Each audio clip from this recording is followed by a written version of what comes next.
Okay, it looks like we had an issue there. We have lost the connection. Are we still? Let's see. Get caught up with the live connection.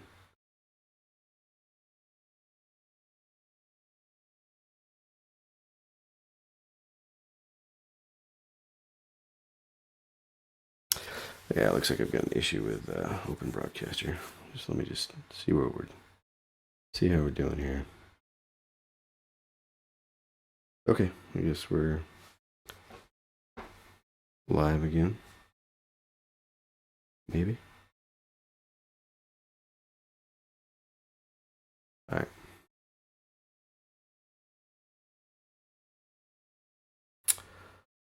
Okay, so again, coming back to this, get these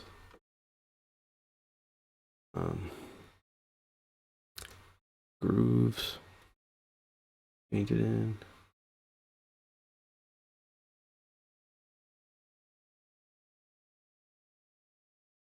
I think now I'm okay to break from the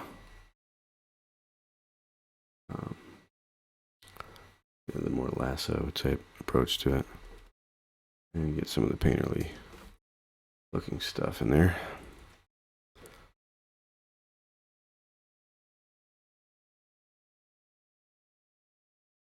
This goes all the way over, and this comes down under. So there's a significant delineation there between the head, this big kind of crest on top, and the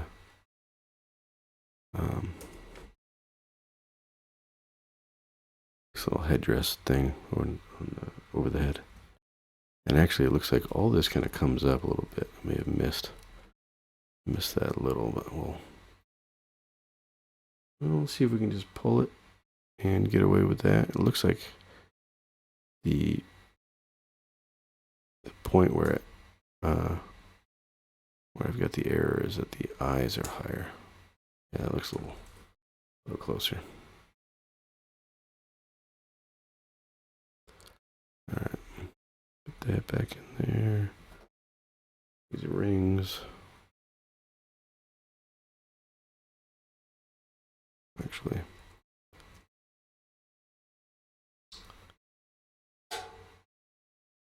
this interesting shape here. It's got these like like this chest plate type thing, and when we come in with our like mid shadow color, we'll get that worked out. All right, there's like a wristband. Get these big honking fingers here. And this has got to be much lower. Actually, I need to add more material here because this is a little off. This arm comes down and around like that. This leg is a little bit sharper there, and then that, yeah, like that. Sorry, I'm slamming my keys a little bit there. Excuse me. All right, then we'll get these fingers on this hand here. Cast a shadow down there. That. Have a look here. Need a little shadow here. And I think we need to adjust this face just a little bit.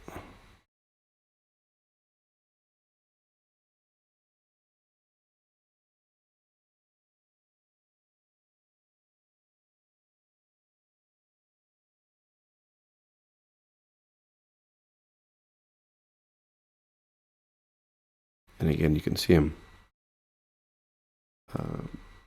trying to work primarily zoomed out here. And that's just to make sure that I get the big ideas before I jump in there and I try to detail anything out.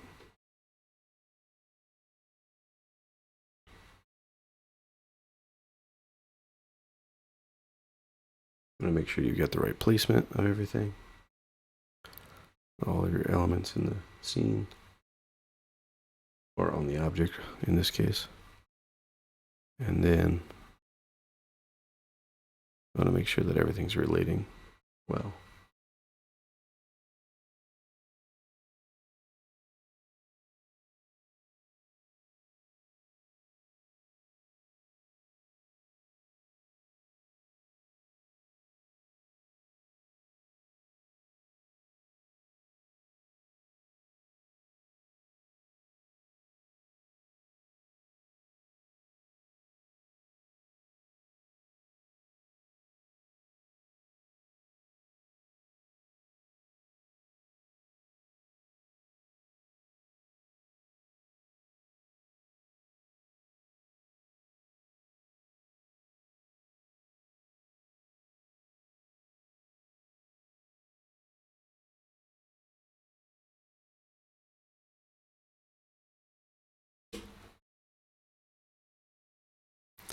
Almost had that eye kind of looking like, you know, it was looking at you. That's, I think it's pretty much looking straight forward. All right, I'm going to come up over that leg there.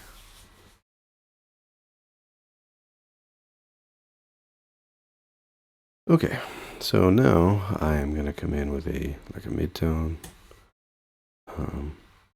Just saturate it a little bit and go like halfway there. And I'm going to use a softer brush for this. I have some that are still a bit textural. So I'm going to go with this one here. It's a square brush with some soft edges and some texture to it. And about there. All right. And this, you know, what we're trying to do here is you start to get some of this blending and feathering going on.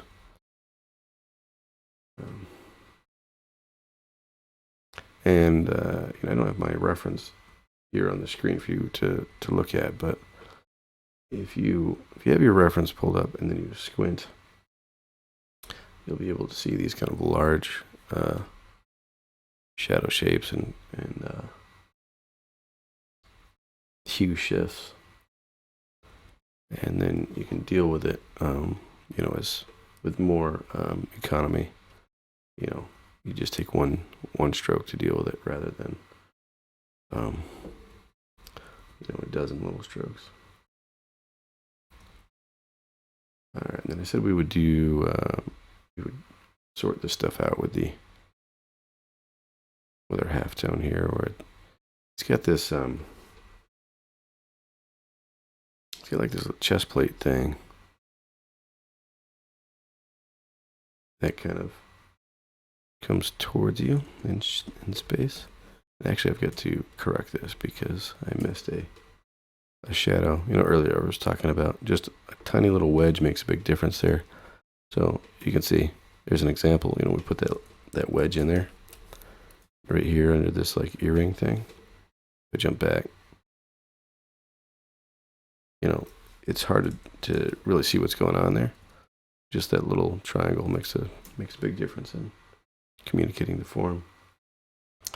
Okay, I think the lips need to get need to be adjusted here.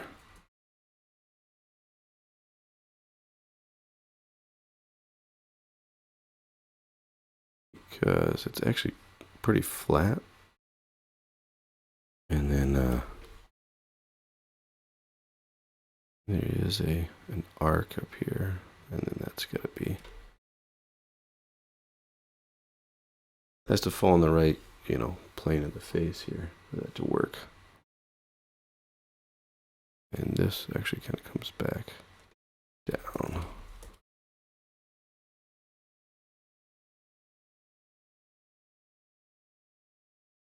Oops, wrong color. There we go.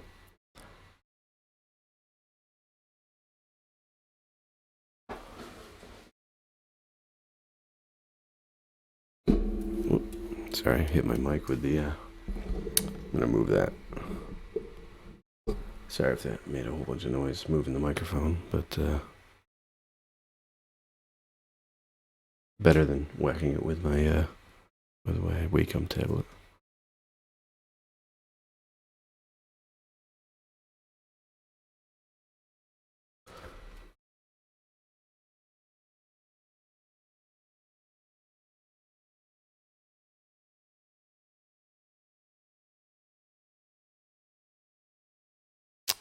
And if you have any questions, I do check the chat periodically. I've got that pulled up on a separate monitor here.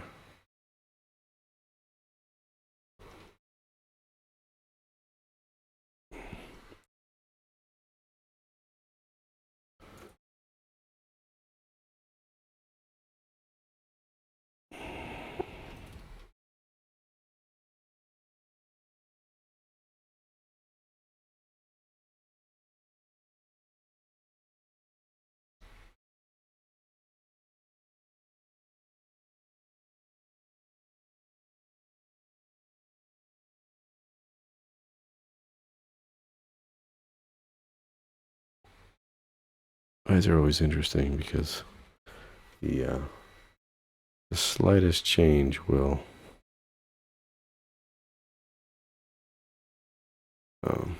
completely change the way we would perceive the expression.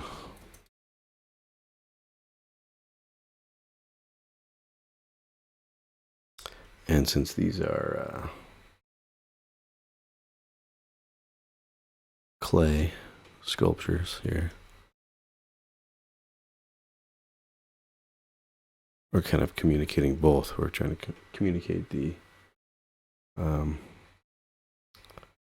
human expression, but then also the way in which it was depicted in this medium.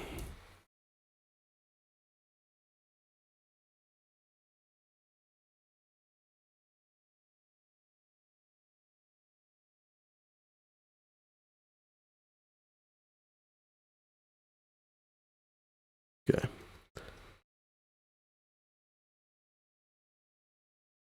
All right. Then I think I will come in with a, well, first I'll take this mid here. And normally I wouldn't bother naming these or really keeping them separate, except that, you know, for the benefit of the viewer. I'm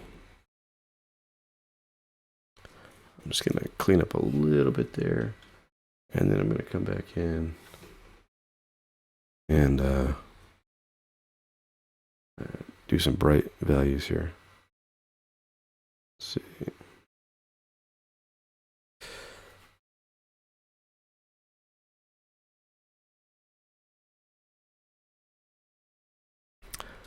And I could, just for the sake of grounding this, show the shadow underneath.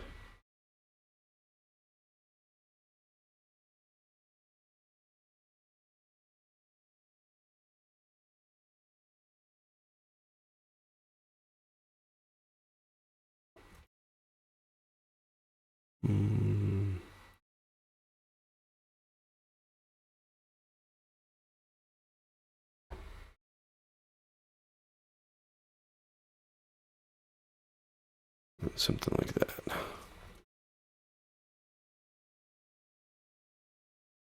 And when you're doing shadows, if you get a nice crisp shadow near the base, you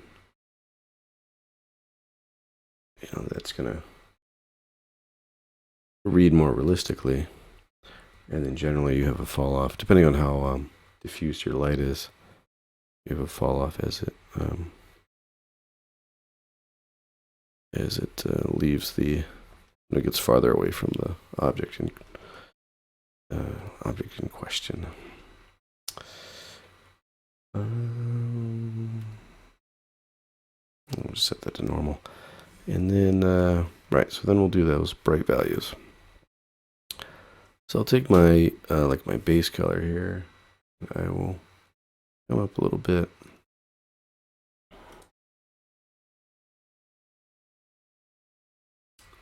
And debating whether to just paint these in, like brush them in, or use the lasso tool again.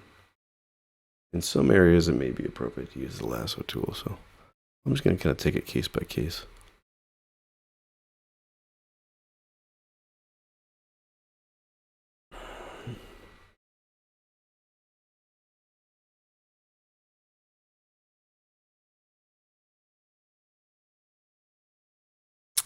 And I might bring this up above my mids. Debating which ones you want to, which tones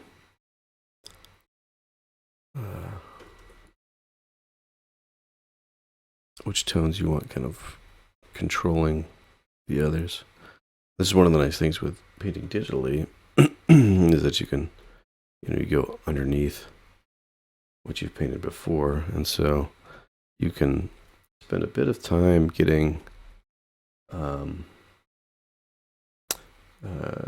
things set up so that you don't have to work as cleanly later. You've kind of determined your what edges you want to maintain.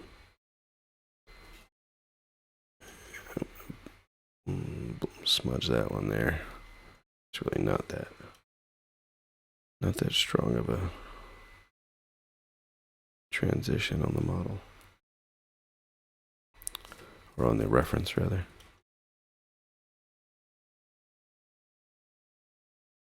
Okay, let's see. Get that in there.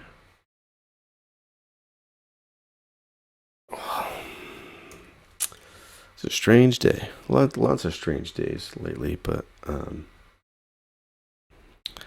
kind of goes without saying.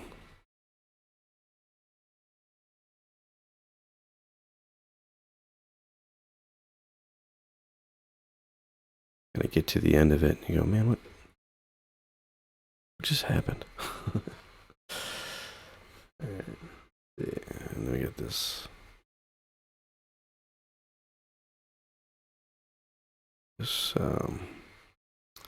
chestplate form here.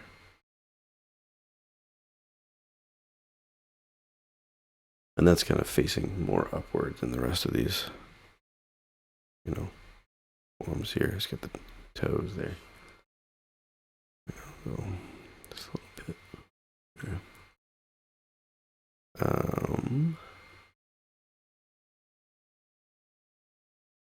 And this kind of shifts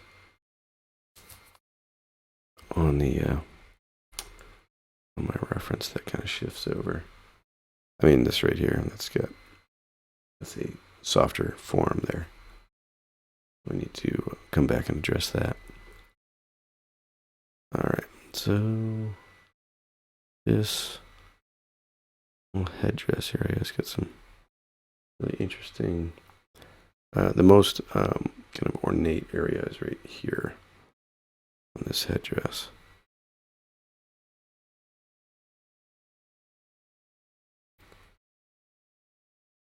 Crest, I guess you'd call it.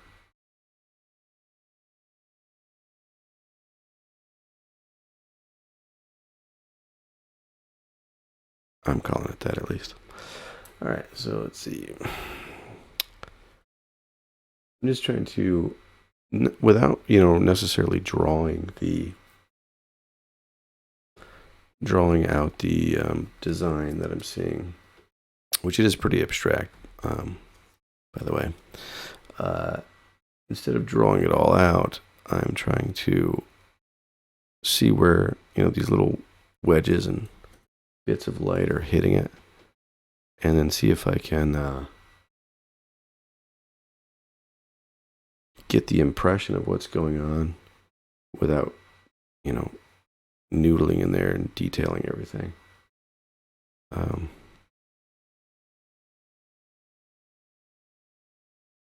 There's a couple benefits to that. If you want to detail everything, that's fine. That's legitimate. It's just a different, kind of a different angle, different niche of art. Painting in particular. But if you, take it more abstract, then you allow the viewer's mind to kind of fill all that in. You got to get it close enough, but if you can pull it off, then your viewer is going to benefit from that because it's because their imagination isn't going to be wrong, right? Like whatever they imagine that to be, if they are interested in the topic and you're making it visually interesting, then generally the viewer's subconscious is going to fill that in a positive way, which is nice for us. Right. But you've got to get it. You got to get it close enough. All right, let's see here.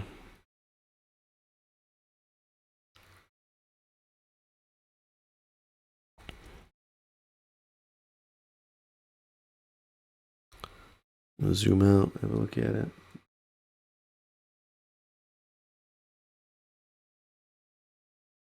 Okay.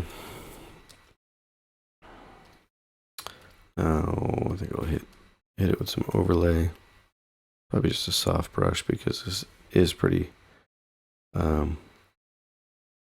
These do have pretty soft forms. I don't know if it's just. It must be quite eroded, over time.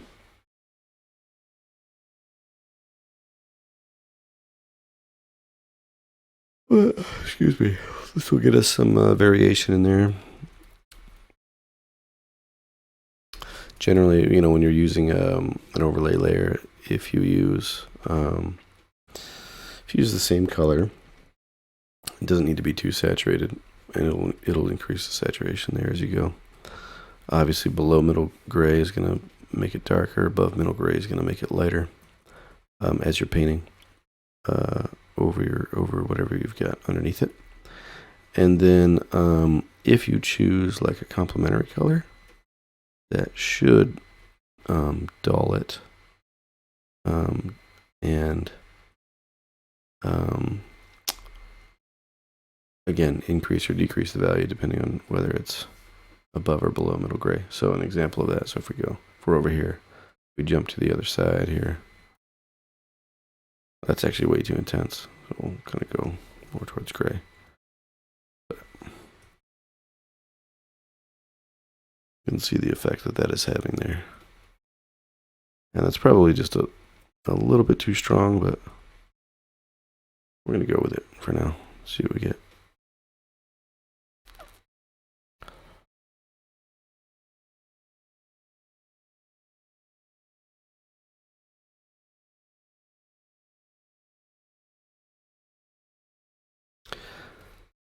Now, when you're doing little objects like this, you want to factor in bounce light. And you would do that in a scene, a larger scene anyway, but since this is like the only thing you're looking at here, you want to have it pretty well defined in there and visually interesting. And so that's what that would entail, is you would want to show that light is bouncing off the surface and kind of coming back up. So how you might do that is you would have it, dark in these crevices where light is not going to bounce into. And then as it comes down and nears a form that has light, you might use the reverse color. And we don't have to get too extreme with it, but you can have it bounce off of this surface and come up, hit that other one right there.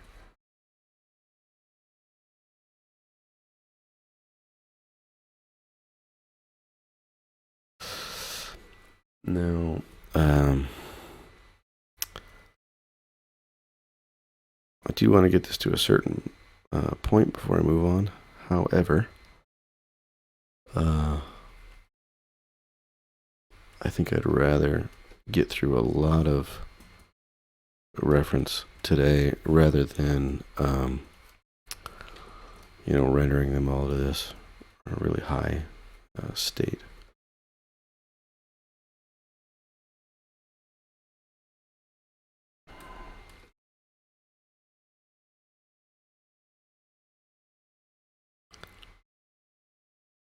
But I gotta get it to a point where I'm happy with it, where it's just gonna bug me.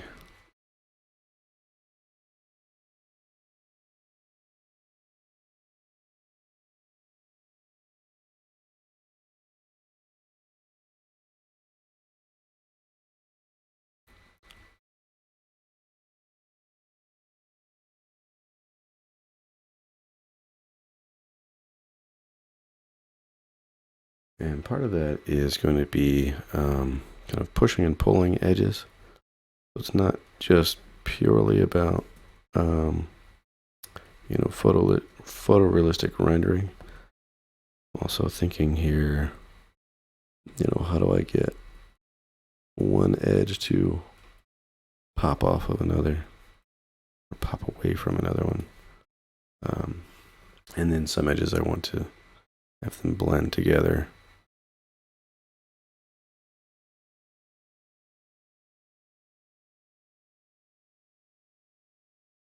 This whole face, in my references, the whole face is kind of dark.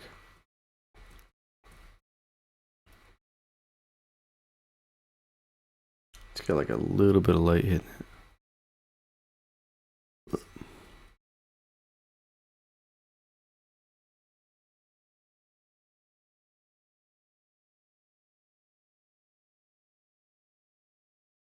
All right, and then we'll do our opposite color here.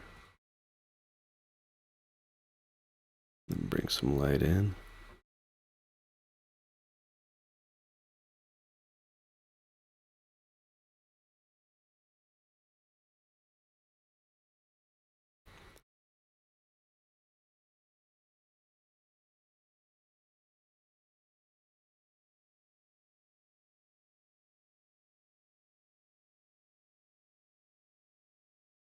Now these wedges, I mean, it's partly I think the way the clay is, eroded, and then kind of the natural color of it. But you actually kind of get the lighter tones in the recesses, and not on the top surface or edges. You get a little bit of a edge wear. Like if you just put a little bit of wear next to the edge of the shadow, like where it turns warm. But outside of that, it's like a lighter color inside all of the carvings. Kind of interesting.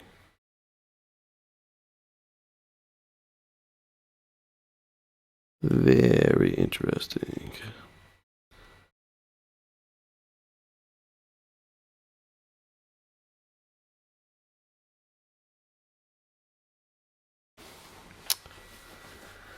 And that is really tempting me to go in there and clean all that up, but I don't know if I will.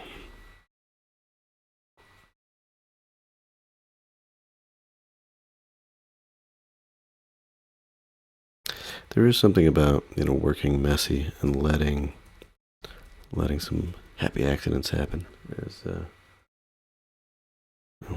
Bob Ross would say. But part of that is you're getting this texture coming in and out.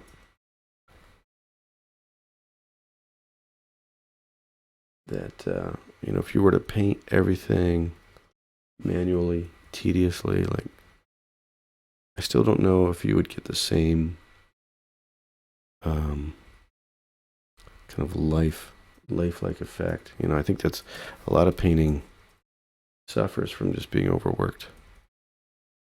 So you do kind of want to just let things happen to a degree.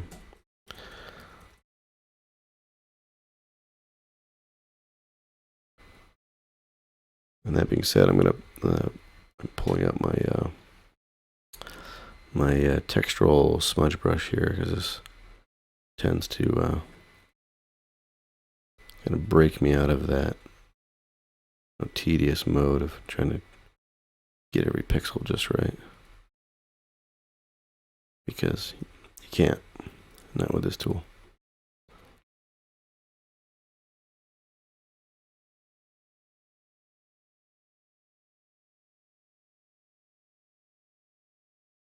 That's too bright.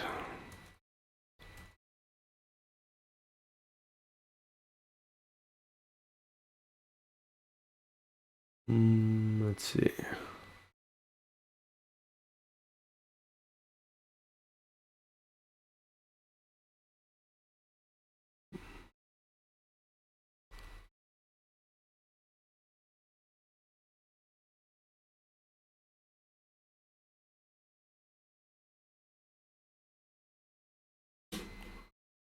All right, hit some of these regions here.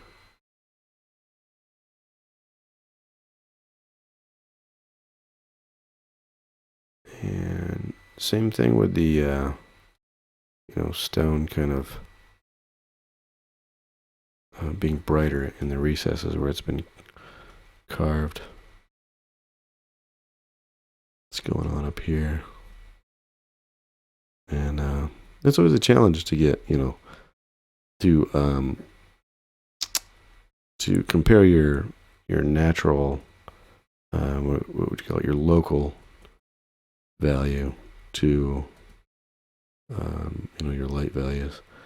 And I think that's what really sells a lot of images. If you can get those shifts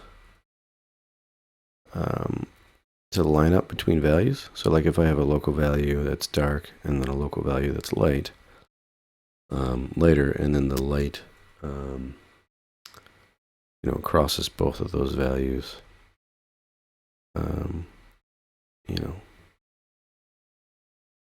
kind of homogeneously, like if this, how to explain that? All right, so if like this headdress thing here has like painted stripes in it or something, let's just do it. Paint some stripes in there and multiply.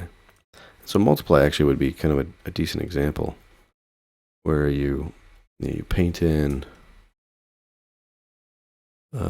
whatever the like paint job would be on this guy, and that light that we had going on earlier is still going to carry through into these, right? So like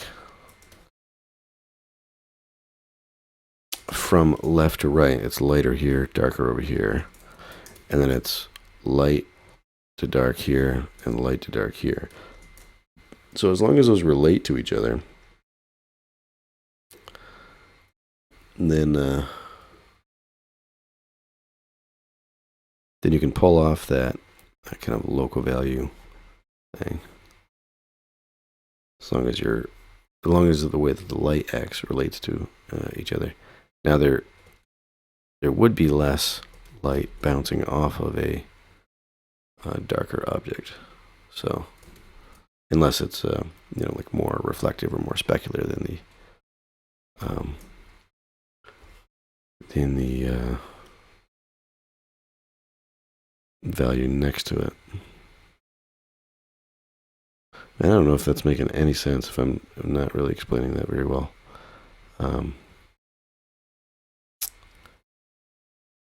Basically, all things created equal, if you have two like matte surfaces and one's light and one's dark, your light surface is going to pick up more light and reflect it, whereas your dark surface is not.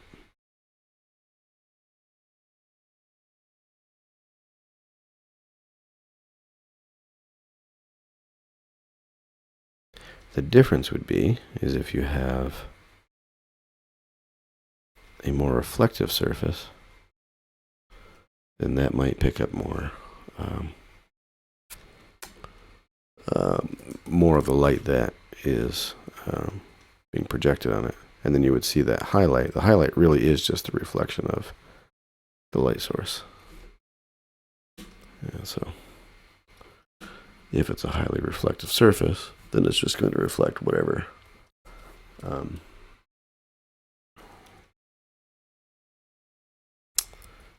whatever the light source is.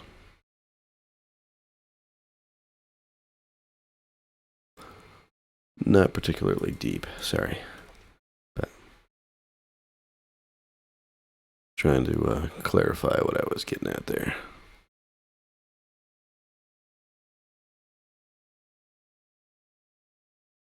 So like adding paint to this, the image itself is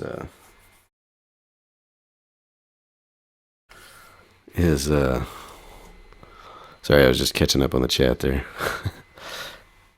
Terrible 3. Welcome. I actually don't recognize the name Devil's Cat. Is that sorry, spacing on it. I'm not correlating the screen name to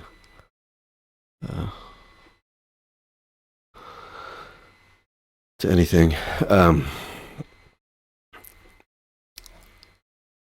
But thanks for joining in. Well, talking about this paint, I was kind of midstream in that before I looked at the chat. So painting these objects, the reference is clay, but if you thought about these things like in the context of how they were presented originally, like in their time, you have to wonder, how much like additional adornment they got, like I think about like Stonehenge, like there's been a lot of speculation about what that's all about and so forth. And you think, well, what would this look like if this is like the framework for something else, like if there's like a tent or like a wooden structure or that sort of thing around it. And actually there's some evidence for like these wooden paths that lead from site to site, in that particular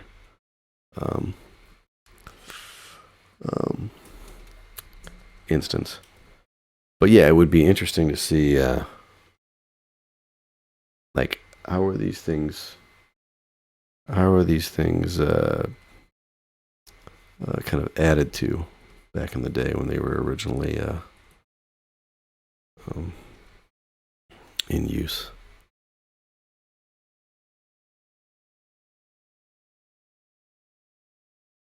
Might make those lips darker too.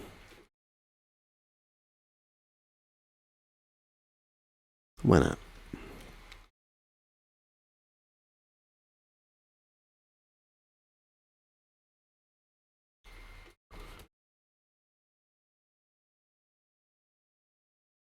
And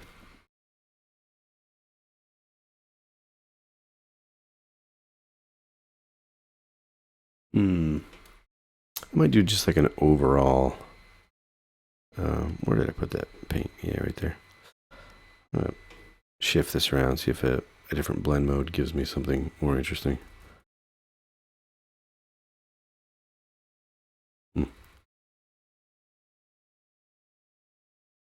Difference.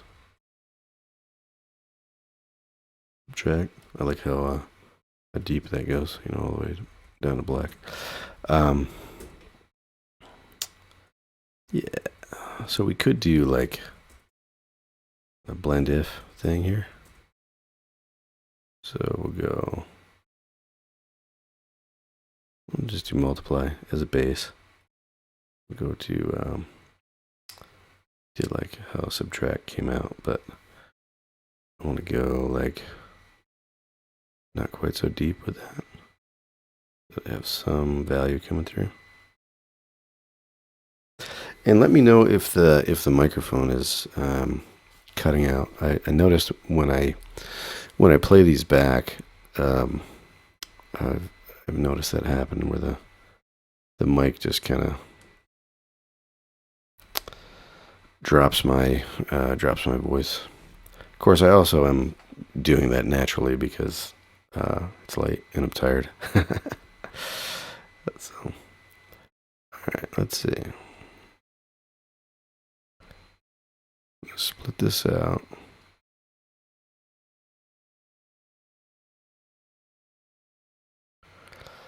And this is where we're getting into that territory I was talking about earlier about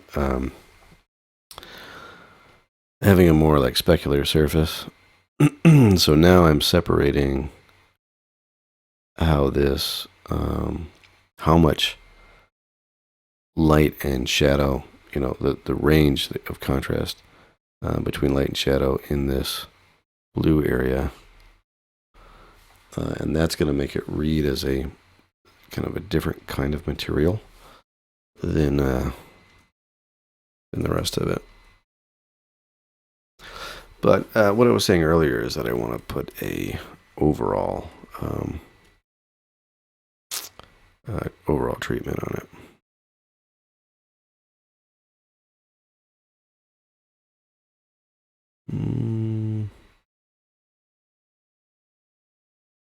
Something like that. So, let's see. You could either do it, I'm thinking,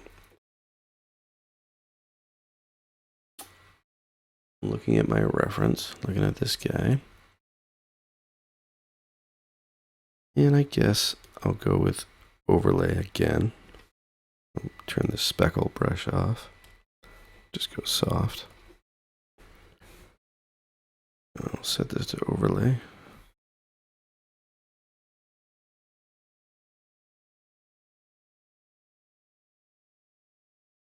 And I think I'm going to go warm with this light. Too warm.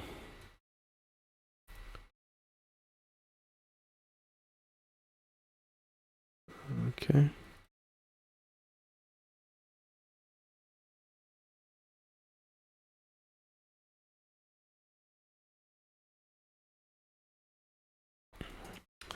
And then we'll hit it with some shadows. And I'm just thinking, how am I going to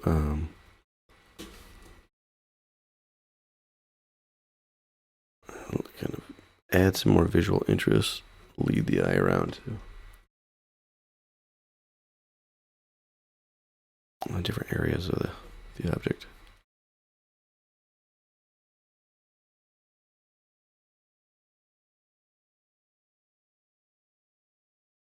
I think I kind of want to switch to maybe multiply for the darks because overlay is not going to do much for me in my lightened areas.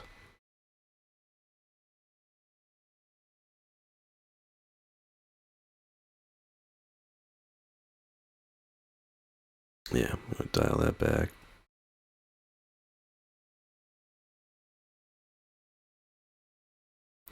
Maybe if we set it, I'm going to try some of these other modes here. Let's go soft light. I like that. That works. But I think I do want to hit it with a multiply. This should bring everything down.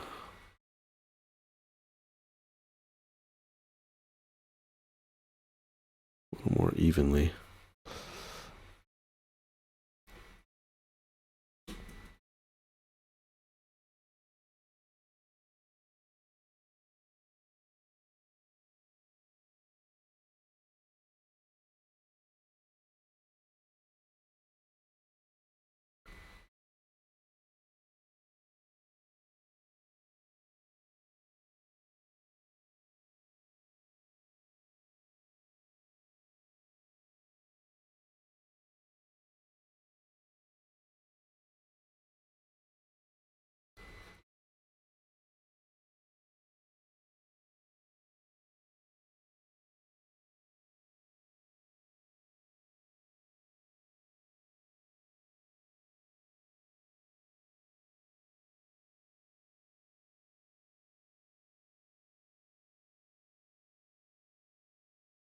Well, thanks to everyone for joining tonight.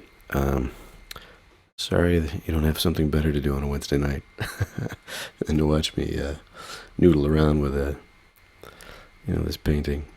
Um, but yeah, I do appreciate it, and these Wednesday night things are. It's time that I carve aside to try to explore things that I just don't really have time to do. Outside of it, outside of time that I've, um, you know, carved out for it. And I think that that's important to do. It's who was it? Stephen Covey? In the book 7 Habits of Highly Effective People. He talks about setting time aside to sharpen the saw, right? So, you can hack and hack away, but, you can take time. It doesn't have to be that much, but just actually set the time aside to, explore those different avenues that you just don't have time in the daily grind to go after.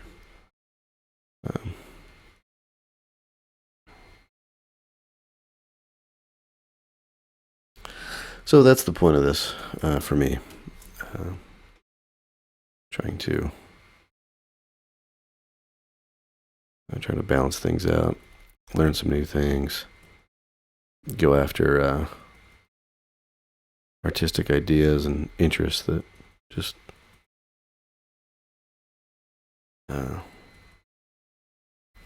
maybe aren't as marketable, right? Like they don't hit that commercial niche, but they're interesting to me, so that makes them worthy. So yeah, so thanks for joining along for this part of it. All right, I'd say I'm mostly happy with that. I think it's a little bit a little too much contrast here and there.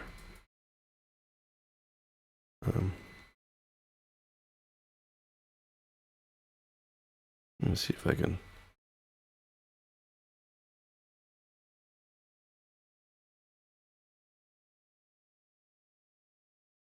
Yeah, I'm not sure how much the paint helps me out.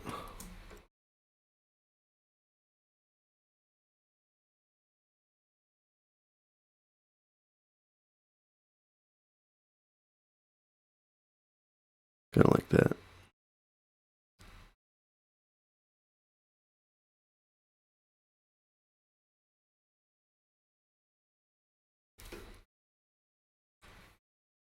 Hold on. Processing. This is like, my brain is buffering right now.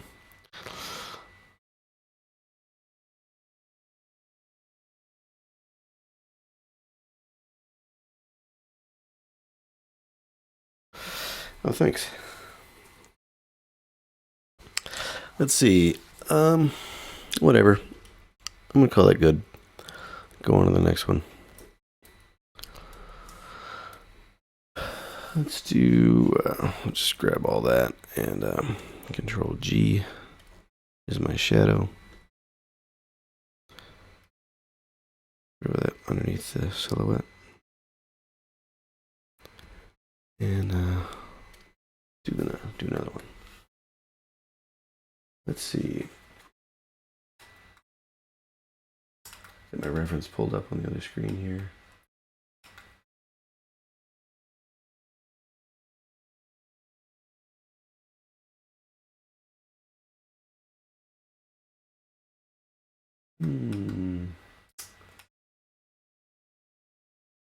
Okay.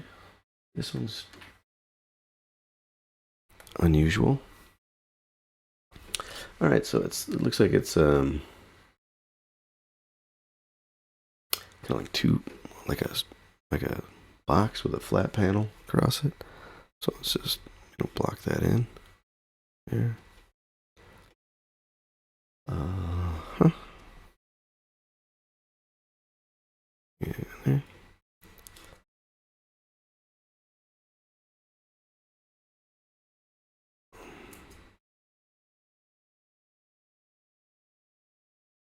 Let's get this like interesting cat like dragon maybe. No, definitely has like a cat's nose, you know, like a jaguar or something. But then it has some funky bits added to it. Funky bits. That's the correct archaeological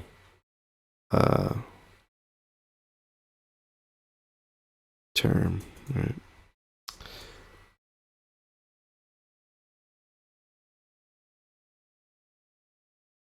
It would pass for Indiana Jones. It would work on that show. Franchise, rather. All right, let's see. So there's our basic shape. And I suppose if I go ahead with, I'm going to grab like a soft brush that has some texture to it. And then I think if I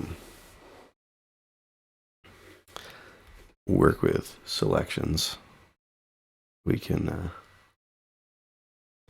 get this pretty interesting. And I'm just going to pin this layer. So instead of doing a whole bunch of layers like I did before, I'm just going to jump into it and paint it all as one. And that's to keep myself from getting too worried about, you know, layer stack and opacity and, you know, blending this layer into that layer and all that kind of stuff.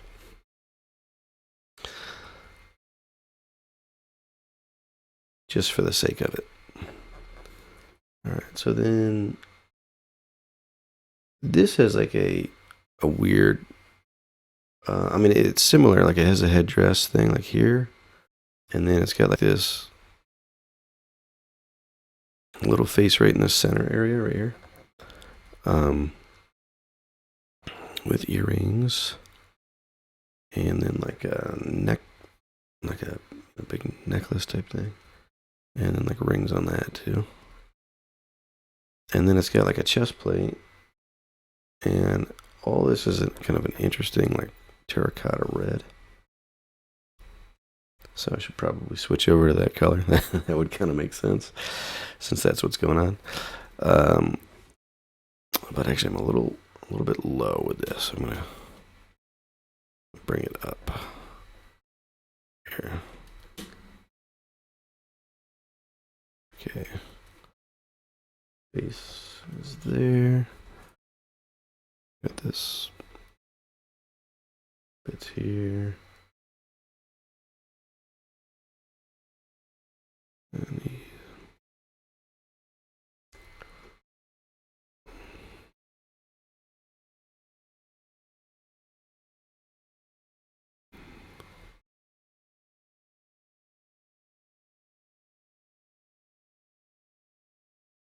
okay, let's see. I'm gonna bring this color up.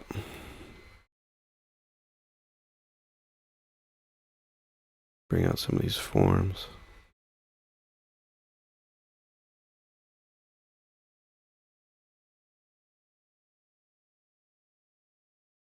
This, I think there's some dimensionality to this, even though it looks like a box. I'm pretty sure this comes out towards us. So we're gonna do that a little brighter. And then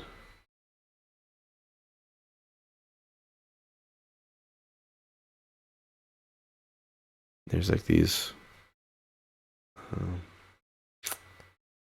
little like, they look like patinaed like brass or something, you know, like they're like eagles or something. Like these turquoise shapes here. And then there's some gold, yellow shapes in there. Like a band over the head.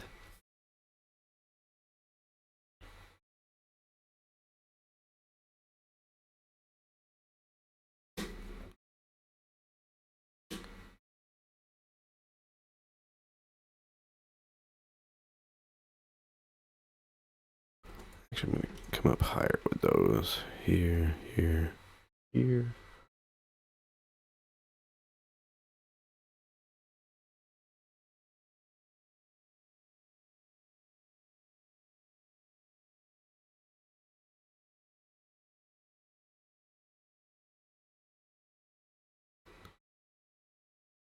It's interesting to try to figure out the patterning that they were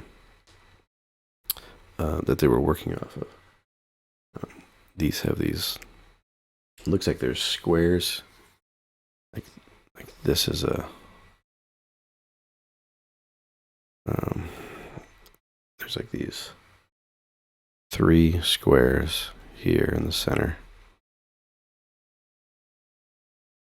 They kind of jut out above everything else. These things, these like kind of whitish areas, they're cream colored. Those appear to be like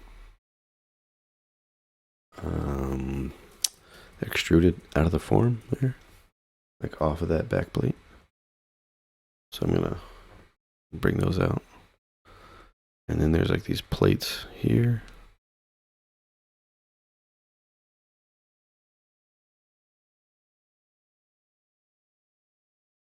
And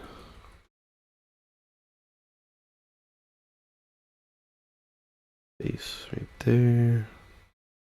Mouthy thing. Nose. These flat eyes.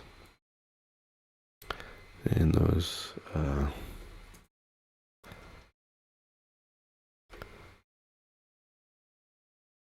earrings again. We'll redo those. It is interesting how many times you'll paint the same thing over and over. Sometimes that's a consequence of, well, you know, having done something wrong early.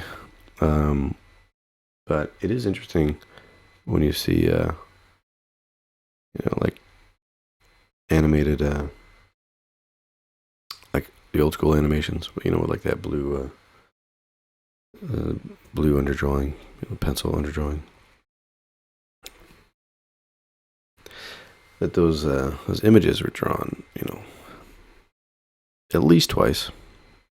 You could really, with that blue, you know, that reflective wax pencil, you could do your underdrawing as many times as you needed to in order to get it right before you did your final lines.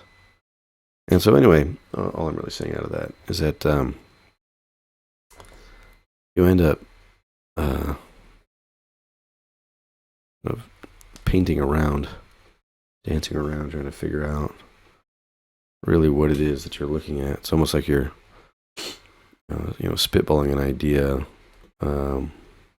with paint, you know, until you finally figure it out, and you go, okay, and then that's what I need to be painting. At least that's me. Maybe everyone else has it figured out before they even start, you know. But I sometimes have to noodle around a bit before I really see what it is that I'm doing and see it come together. You know.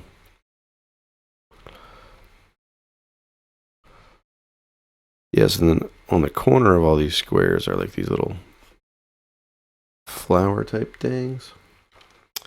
I think that's what the symbolism is.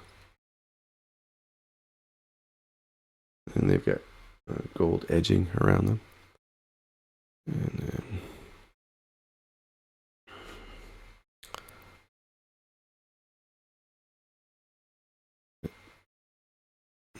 then that's actually my reference. That's quite a bit brighter, so I think I'm going to come in there and do that.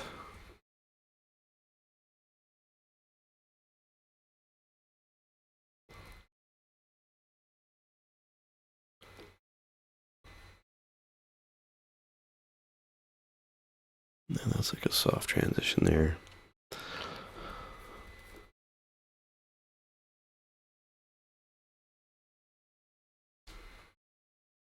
And this guy, it's like mouth thing up top here. Still haven't gotten that quite dialed in, obviously, but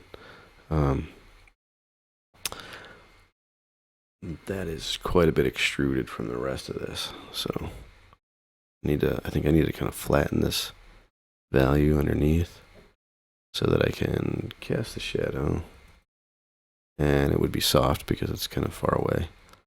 And then bring this thing out, tongue type thing. Lighten it up. It's got quite a bit of wear on it in the reference, and then get a little lip on the bottom, but I'll deal with that later, I think.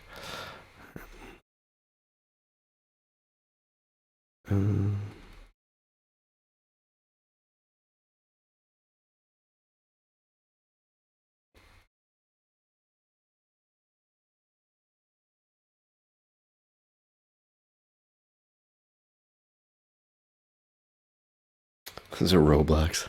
Yeah.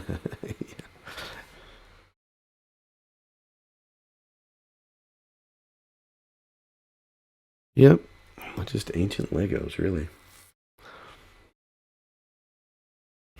Wouldn't that be crazy? You ever think about that? You ever think about, stuff that we have now, that when they unearth it 1,000 years later, like how are they going to interpret these things? You know, like they dig up your phone, they'll have no idea how to access the data. Like all that's going to be so archaic, you know. And let's be like, yeah, everyone carried these shiny tokens. The square tokens, the larger tokens were associated with higher status in the culture. And the smaller, less shiny tokens, especially if they had rounded edges, that was for the lower class. You know, that's the kind of phone I have, by the way. I'm always like 2 or 3 generations behind because they're cheaper, and I really could care less what features the phone has. I can make calls, and I'm generally pretty happy. That's a stretch. I don't know if I would say that a phone makes me happy, but I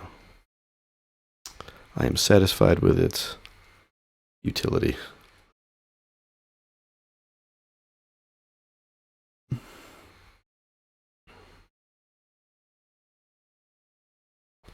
Anyway, I think there's probably a million things that they'll dig up. They'll just get it completely wrong, you know. The ancient peoples of 2020.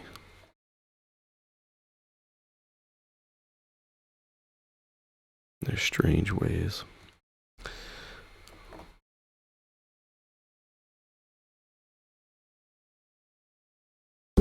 Oh, sorry about that. Schwacked the microphone with my stylus.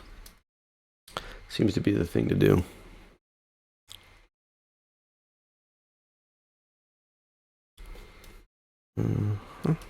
Right. So I was saying this thing had this like tongue dealio has a lip on the bottom of it. No pun intended. To show that is kind of up higher, and this is like darker, actually pretty saturated here in my reference. You get this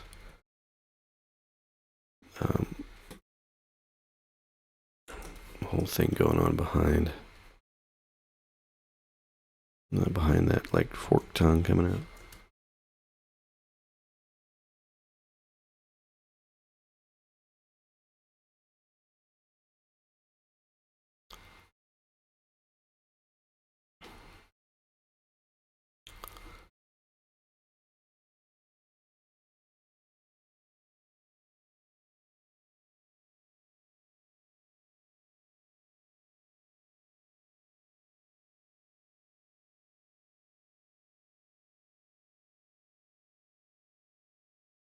Let's see. So then there's like these like curved fangs.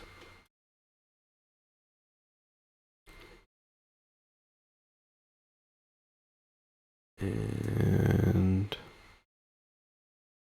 it's actually a little bit, I mean, it might just be gray, but it's almost hinting to blue up here.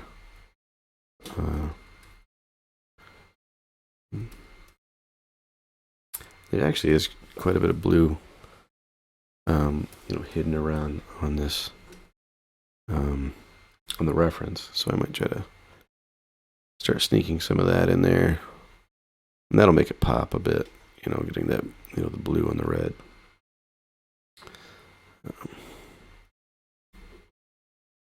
Whoops-a-daisy.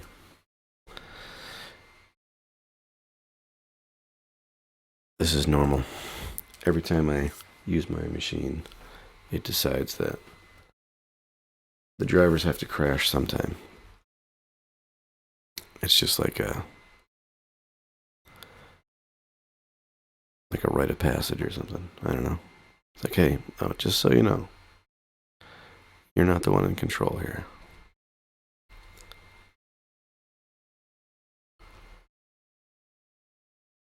Alright, throwing these little implied shadows on those.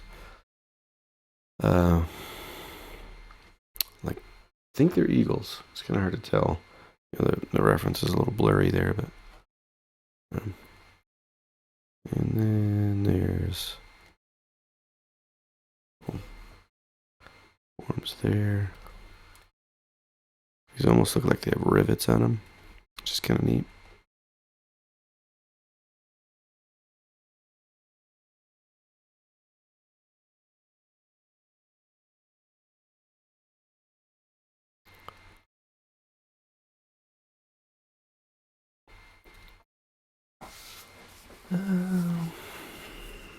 Let's see. There's like a yellow area in here too, which is kind of neat to see. Again, I was talking about with these, having been, coming out of a time when they were in use, they probably had these, these more elaborate paint jobs, and I think this, kind of speaks to that, where you can see, some of the original, what I am guessing is original, may not be, coloring on it. Because a lot of this is really worn out in the reference. Now let's see, there's like a little disc paddle thing there. And there's like some more of these hoops. And then a whole bunch of little spots.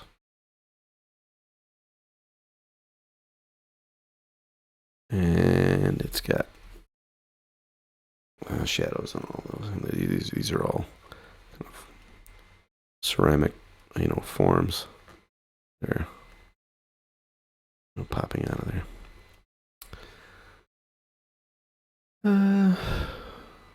Let's see. What else do we want to do with this?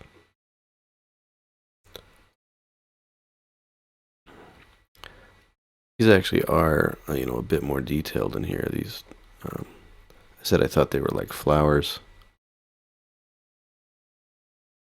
So they have like a center, ball kind of sticking out, and then four petals on each one.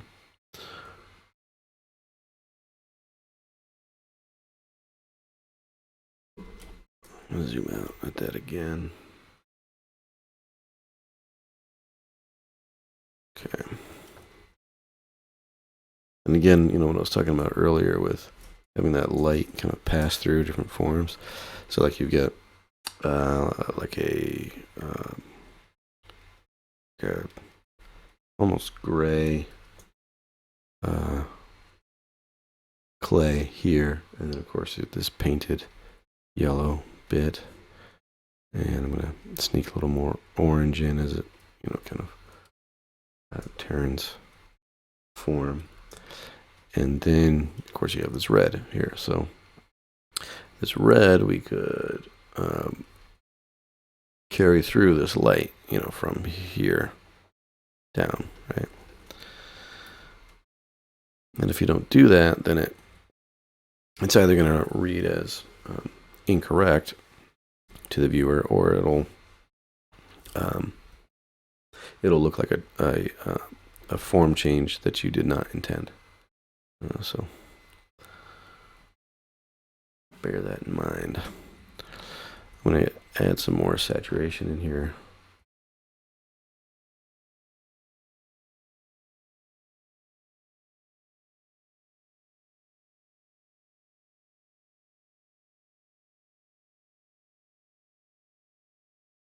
And it's nice to kind of keep things broken up, like it is hard to make that look random, because we're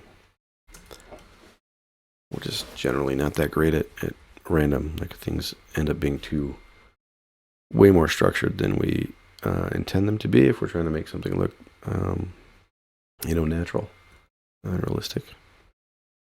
But yeah, just varying your the intensity of your colors, from right now, we're getting in these more saturated bits, and that's going to draw the eye into these areas. And then if we put them next to desaturated stuff, that'll be even more visually interesting.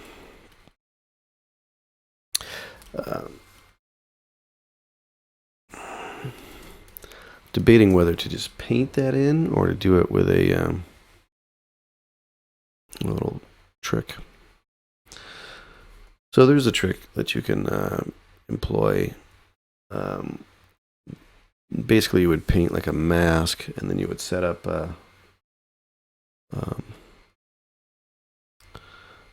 your layer to shift the hue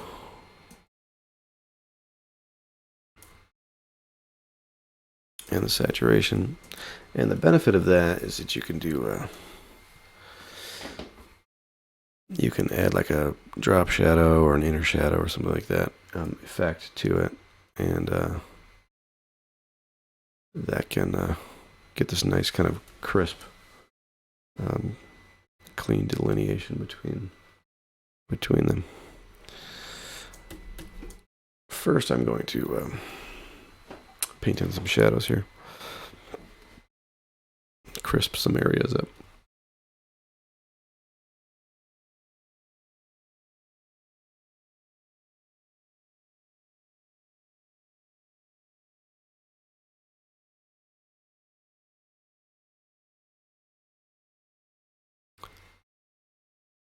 And you can see I'm really just like trying to get these little triangles, little wedges. And I know I talked about that before, but it's the simplest shape, and it communicates a lot. It communicates where forms intersect. So, all right, let's go with that, and fill that in. We might blend some of those in, but that's good for now.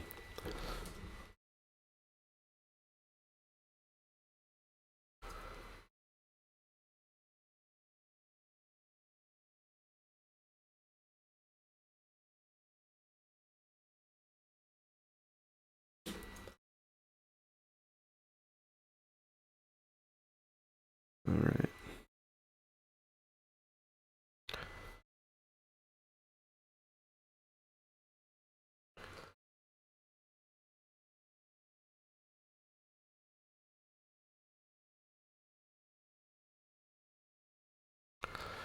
Oh yeah, I forgot this. One on the neck, and I saw these little beads on it. Neglected to paint those in.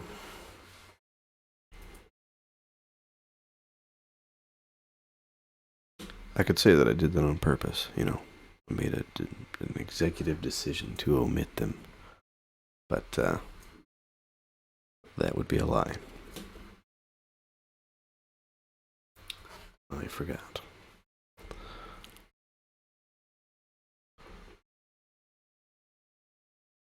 Okay, and then these guys have these interesting little details on them. I think we'll just kind of imply a lot of it. I find with the lasso tool, it's nice, you know, if you're just doing like the kind of the free lasso, that you can just really take these quick strokes, quick marks, and you know, you end up with very straight edges, right? Because you're pulling away and then you let go. And of course, one of your edges is going to be straight, just by virtue of pulling away from it like that.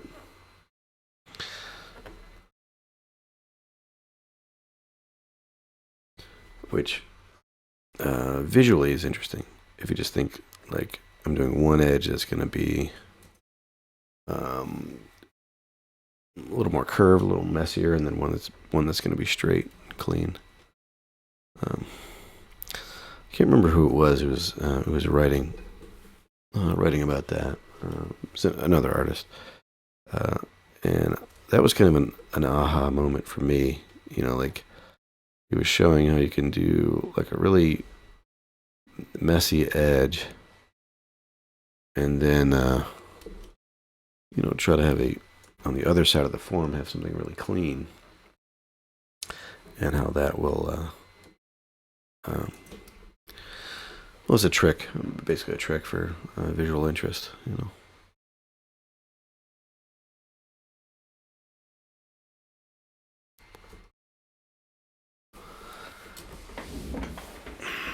Let's see how we're doing there. I think here in the reference, that's all of that falls into shadow.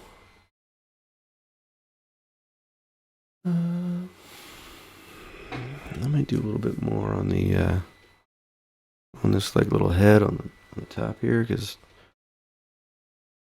you know, I don't know anything about the lore, you know, the mythos behind it, but I'm just gonna take a wild guess and say that, you know, this detailed object at the top of the composition is probably important. Probably has some kind of significance. Just a wild guess.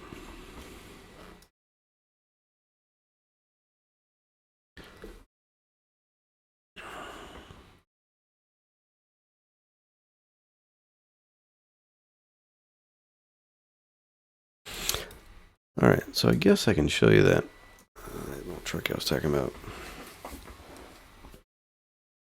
Why not? All right, so I'll pick a brush that has some grit to it. You know, one that's like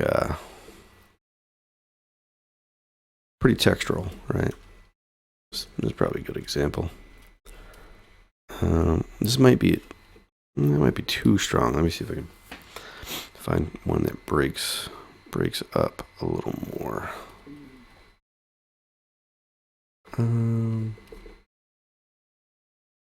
This could work. Okay, so I'm going to do a new layer here, and we're just going to go kind of in the same. I'm going to select this color, and I'm just going to go to its complement and bring it over towards gray.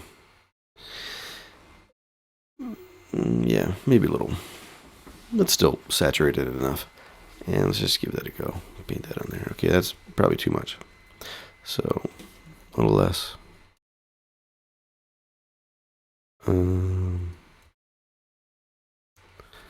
little less still. Yeah, so I think that'll work right there. Now, I can go ahead and just paint a few spots on here. I'm going to pin this down to the object below it. And, well, I'm going to brush this in. And I'm probably going to set this to color or hue, so that way it doesn't mess too much with all the work that we've done underneath this to get this like to get the forms to show through. But let's see. If I go, let me just switch this to color. Yeah, it's not quite doing enough, but you can see if I add a, I'm going to do a inner shadow. Where's that? Right there.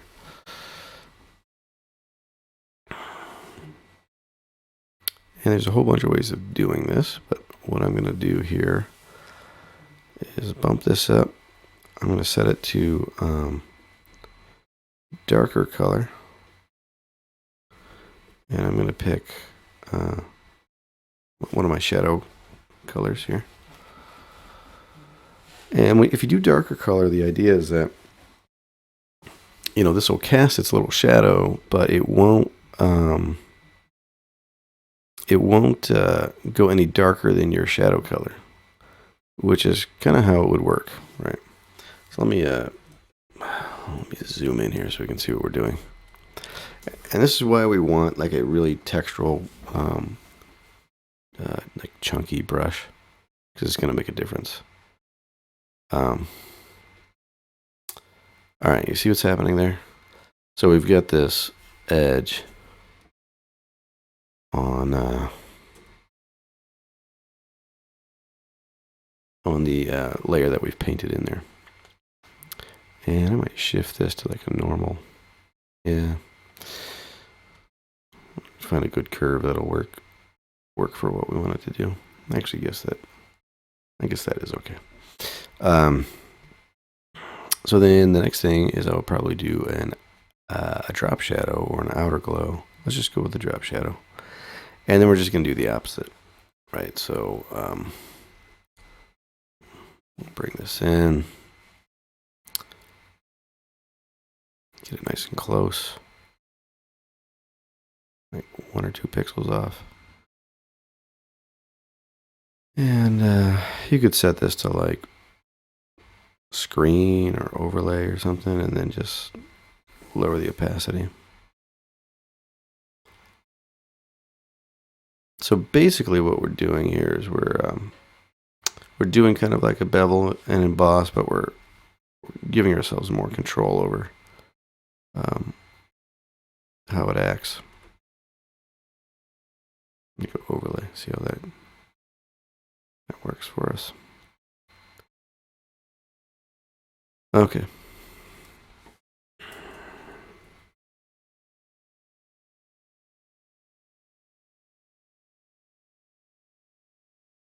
And I might go with a brush that is a little more, let me see how this one looks. Yeah, so basically then you can just like chip away at this thing, right? Like you're showing that this has been painted and you're chipping some of that paint off, right?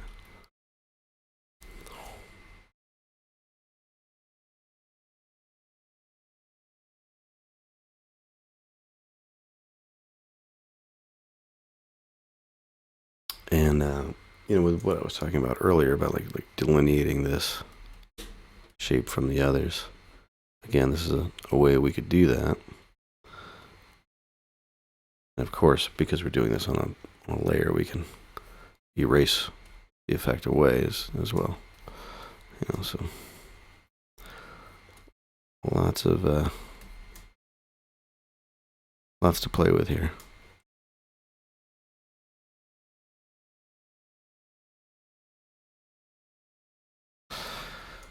It is tempting to go absolutely nuts with this, and I mean, that's kind of what I'm doing now. So I'm going to have to come back out and like reconsider how the image is affected by, you know, what's happening here, whether it's a positive or a negative thing.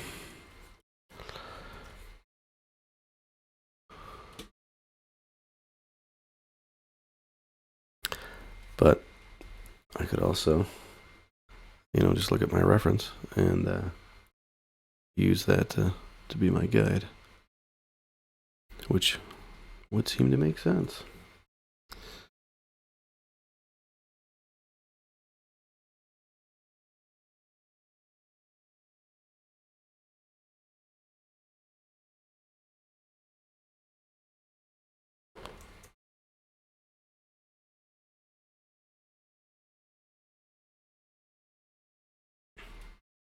So if you're working along, give this a try. Basically what we did there is we made a layer, and we gave it just two simple layer effects, you know, layer styles. That would be a inner shadow that's like tight, and it's set to darker color. And then another drop shadow, right? And that's actually not a shadow at all. It's actually the light hitting kind of the lip of the surface where this has been chipped away. That's the idea there. And then the blend mode for this layer is color, though you actually don't have to do that. You can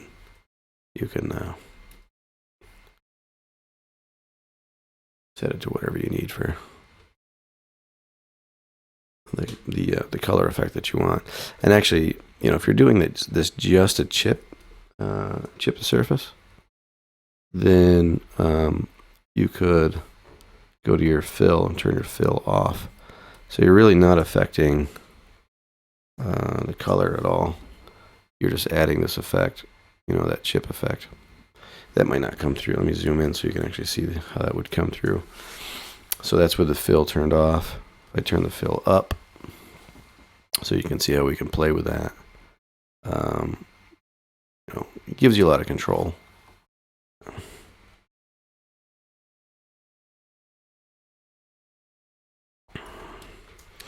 And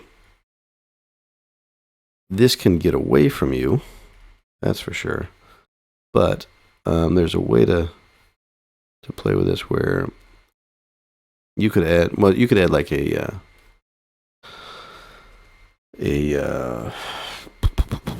what's the term? A layer style for a gradient overlay, and then you're actually using this effect to control like the broader light and shadow of your composition or of your image.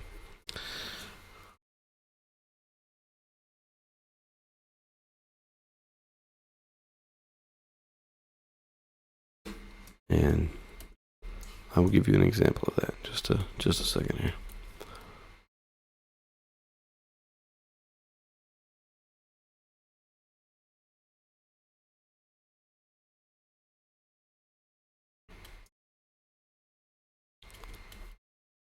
Eric, don't talk to me in those patronizing tones.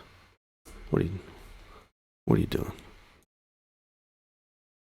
All right, I'm gonna chip this up a little bit here.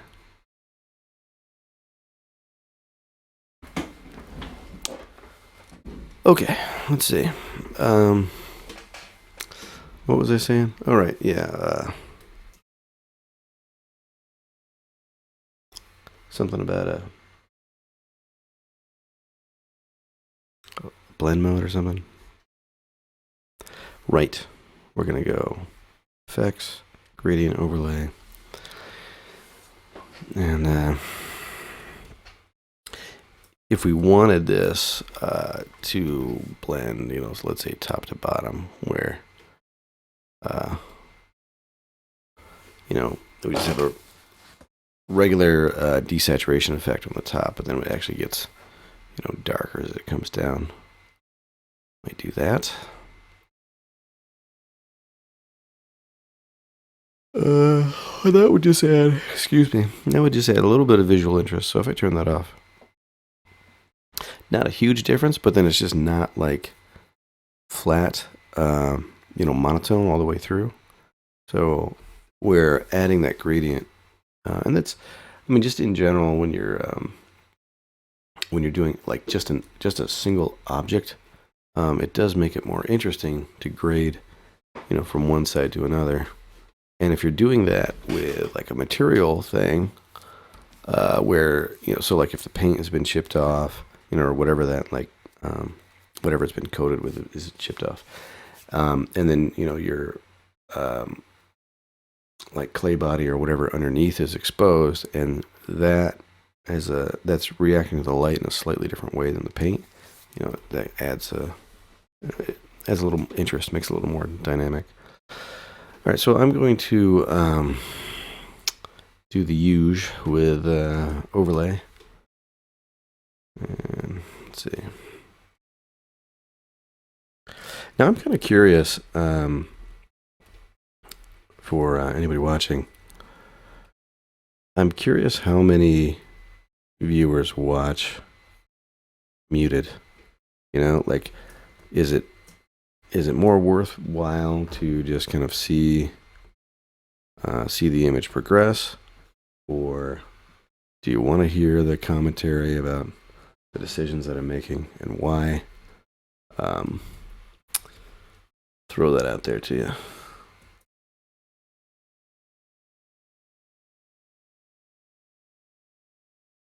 All right.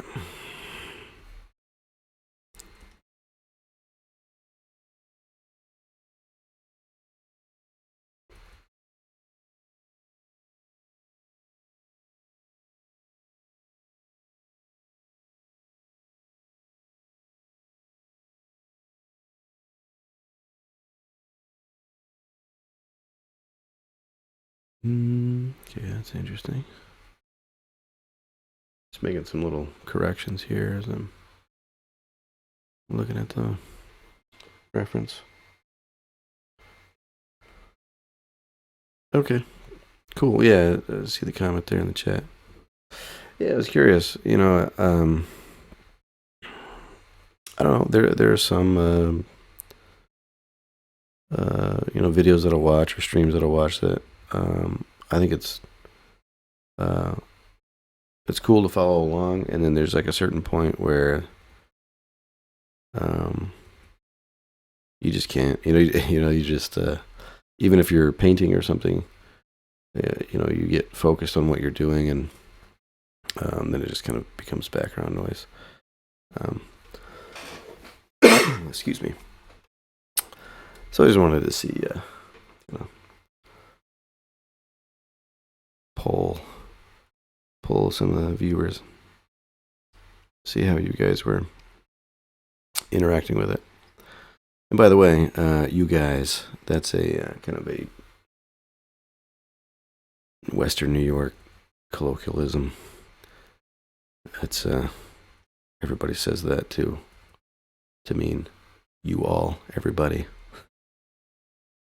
That sounds kind of dorky and is not intended to be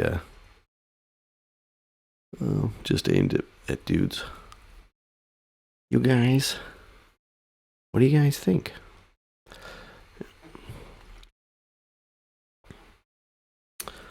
All right.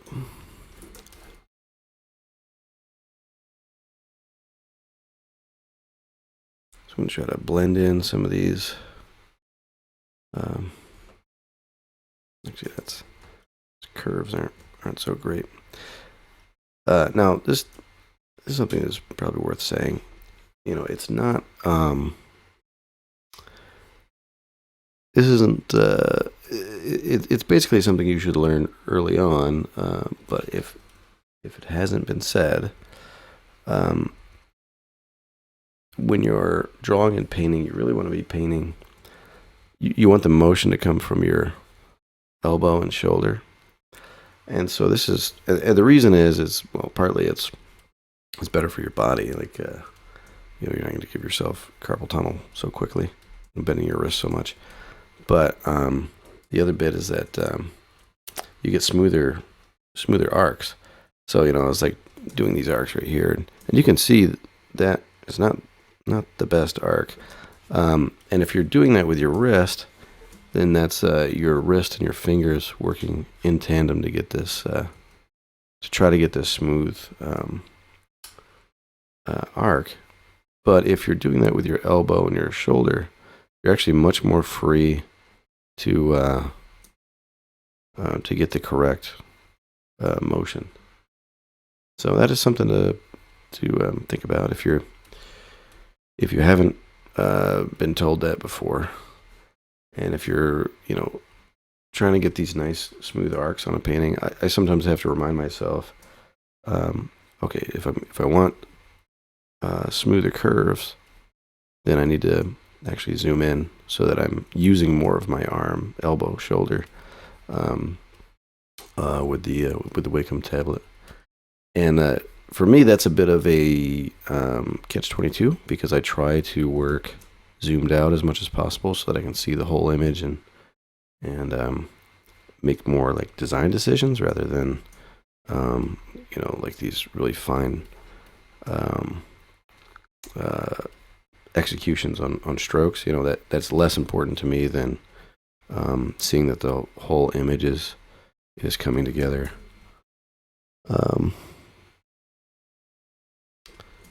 Yeah, so it's a catch-22. You decide whether or not it's worth it to stay zoomed in or out.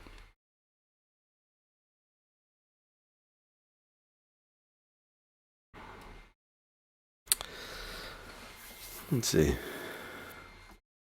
I do not speak Spanish.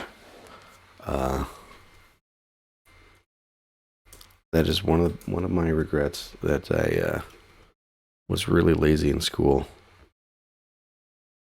particularly with language. So for like high school, I was homeschooled, and so even doing language, I did take Spanish, but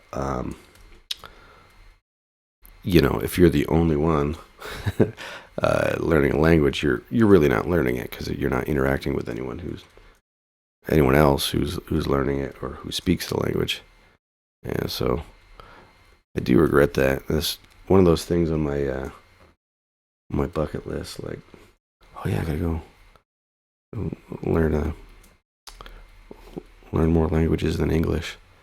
But I think it would have to come more out of necessity. Right, like they say, best way to learn the language is through immersion. Right, if you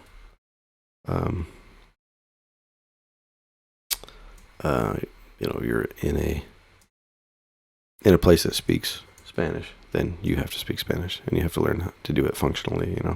Whereas if you're just trying to learn it as a hobby, or at home, through an app or something. Anyway, I'm making excuses. Yeah, no, I don't. I wish I did. Someday I'll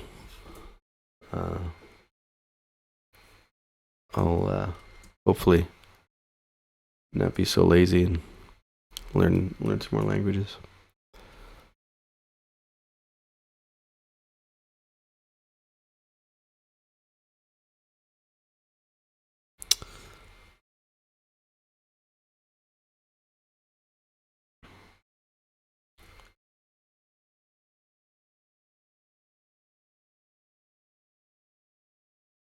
Oh, let's see, how are we doing here?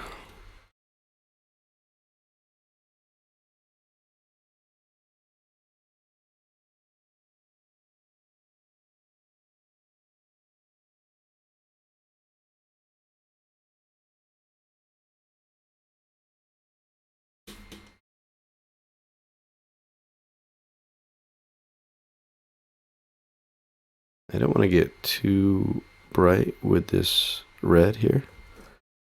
Like I want to increase the contrast. However, it actually is pretty, it's pretty flat on the model. You know, it's a very matte surface. So I don't want to get too far off on that.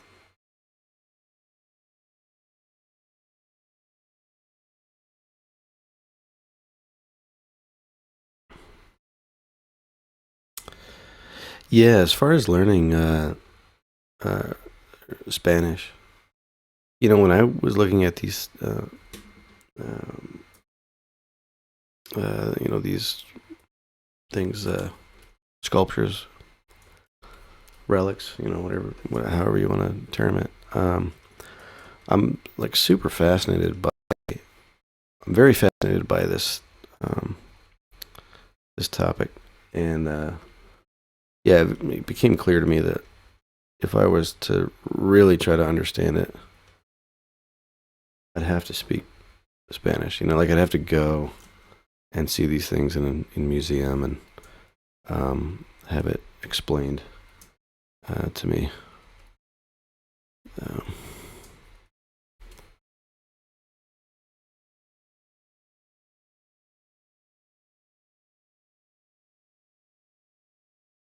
and if anybody, you know, knows, has information on the objects that we're painting here, I'd love to hear it.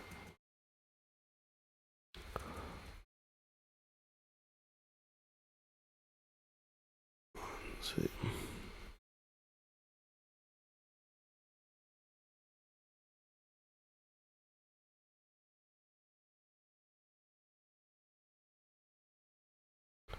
That's probably a little too much there. I'm going to dial that back.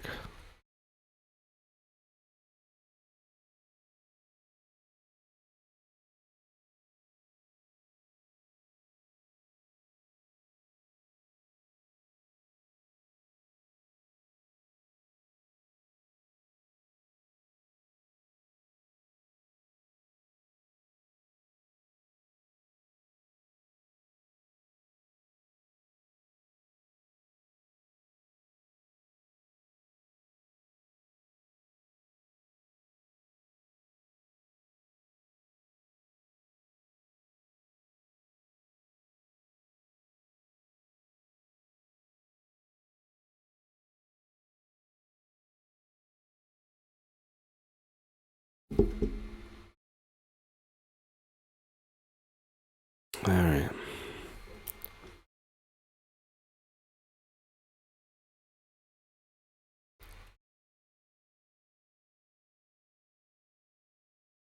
They said they give the tours in English. That would be cool. Someday, maybe when all this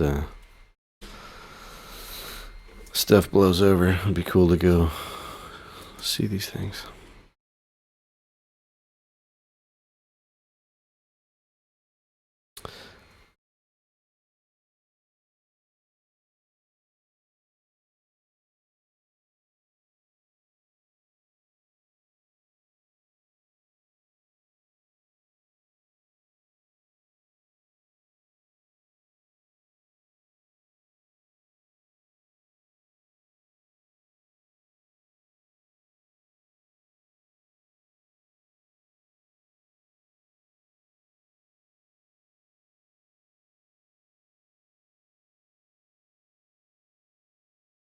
Yeah, I was just commenting with a friend of mine the other day that, you know, for being so fascinated with this topic, I really am ignorant on it, and I'm sure that there's a lot of information out there. You know, just take the time to study it. And I found, you know, any time that I've studied, you know, the art of, you know, some various cultures of the world, it's so enriching. You know, it's like you start to see the context in which something was created, why it was where it fit in the culture and in the life and in the thinking. Like it's one thing to look at them as objects. It's another to see them as like functional, whether it's religious or uh, philosophical or whatever. Yeah, it's interesting to see how they function in a culture and within a worldview too, not just a an object, a visual, not just the form language, its formal qualities, but its spiritual, cultural, the implications of it.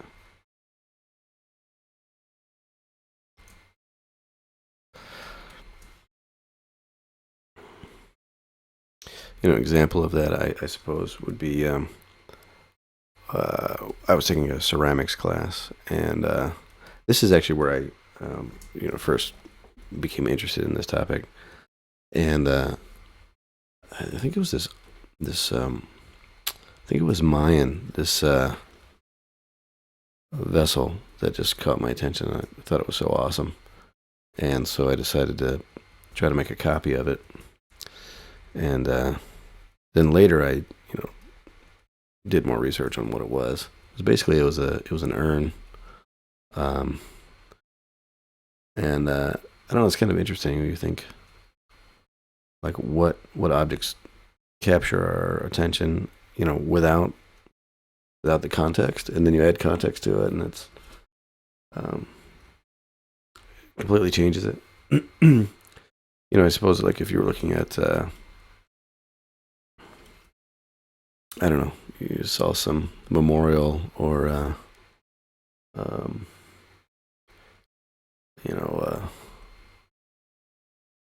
grave sites or something in Europe, like it would have an interesting, it might capture you, but then when you actually learn the history and the context for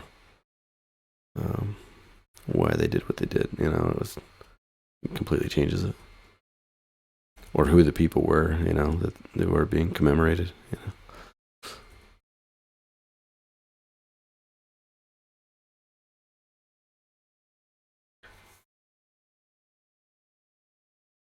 I'm gonna catch up on the chat real quick here.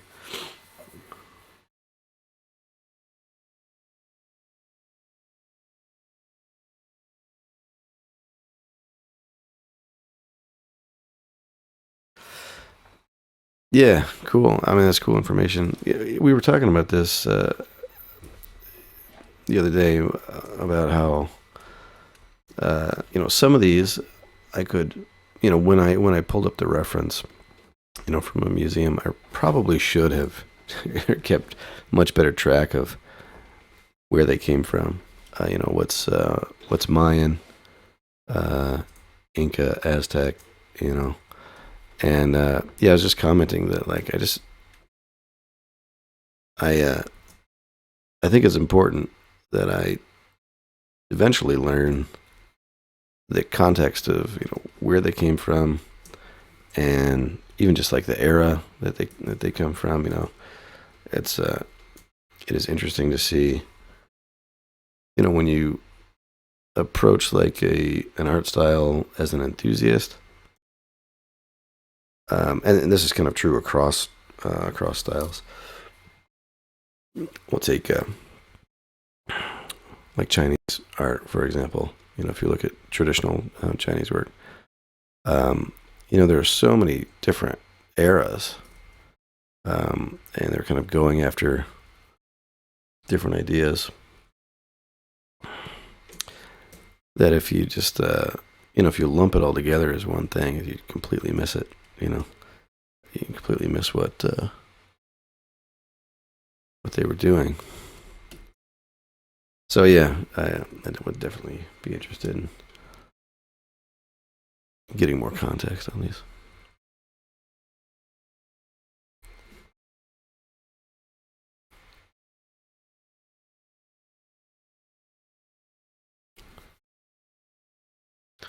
All right, I think I might do a overall pass on this. This actually does have a little base. I didn't paint it. Maybe I should because it's there. So it has this um, ellipse at the base here. Um,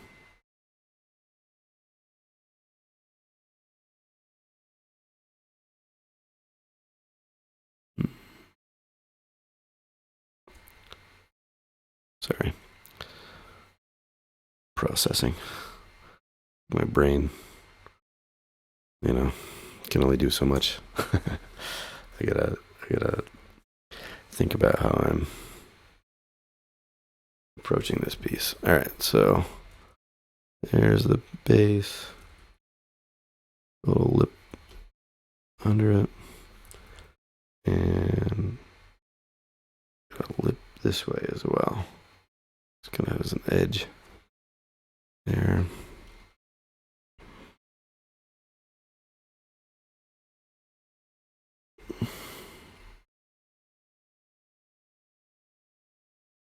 And the object that we painted previously, that overlaps it a little bit. Oops, starting to lag here. I might need to condense my layer stack down. Merge this group. I'll take all this and merge that. That should speed things up a little bit.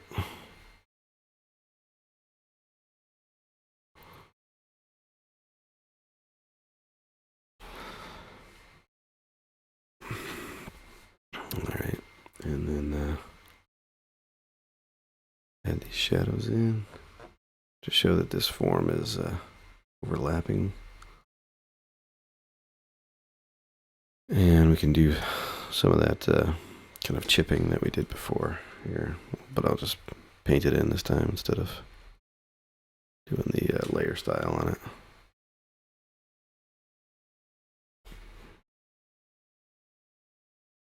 And do a little bit of variation in hue.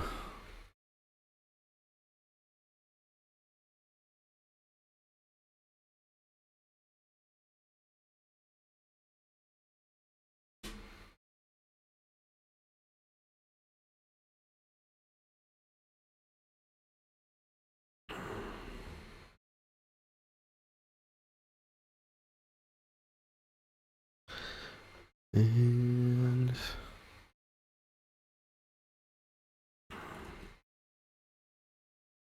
think that about does it. I'm going to actually bring this up a little higher. Curve is actually a little stronger in the reference.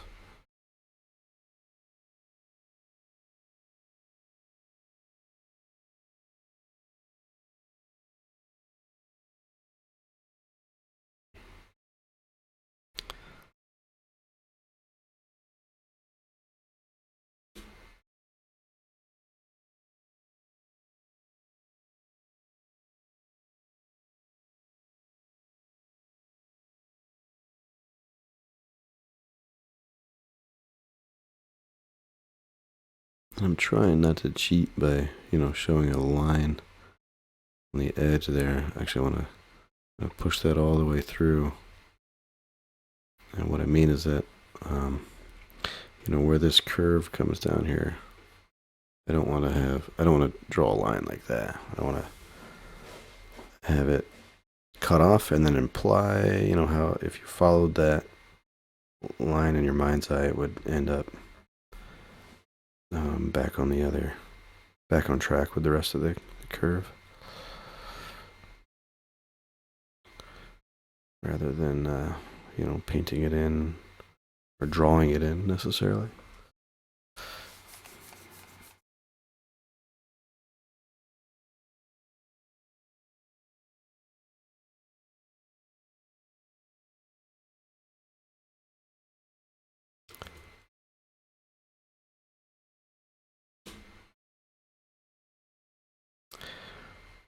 So there is there's like a mushroom god I was looking this up. This was years ago. And I'll have to find those. It's just this happy little dude holding a mushroom, or he'd have a mushroom growing out of his head. And I'm assuming it referred to like a spiritual experience with these psychedelic mushrooms or whatever. But I just found that one to be really interesting, you know.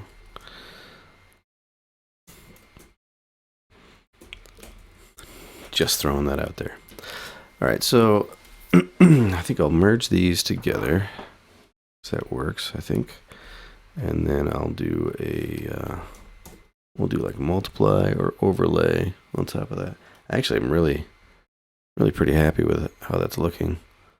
You know, when I zoom out, like it works, you know. So I might just go really subtly with the overlay. And we'll see what we get. So maybe want to come in left or right here.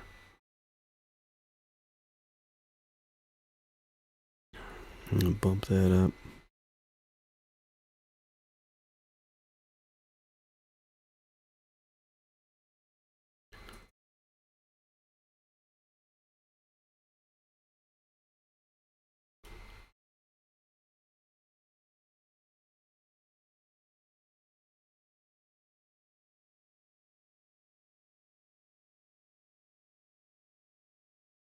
And the cool thing is with this, you know, is you can switch it up, right? Like if, you know, obviously it's Photoshop, but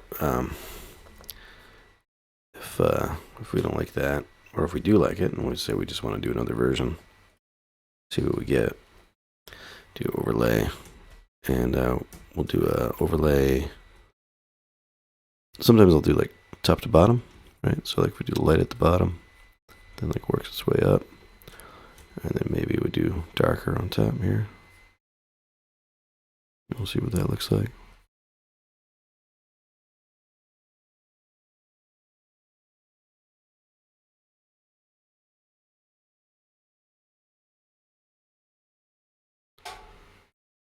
Well, it's just a matter of kind of feathering those two together.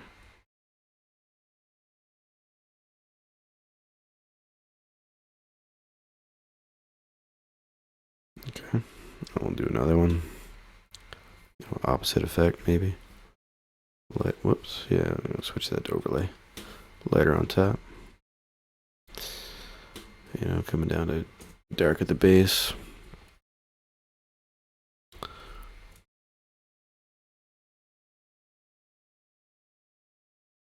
Which would, you know, tend to be more visually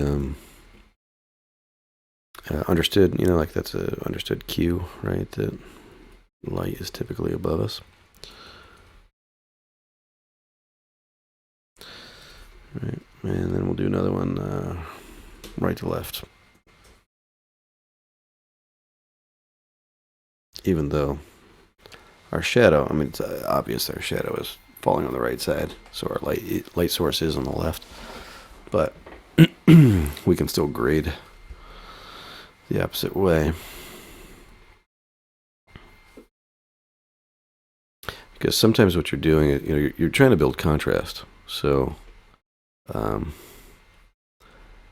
typically that's like edge to edge. And sometimes you can cheat that.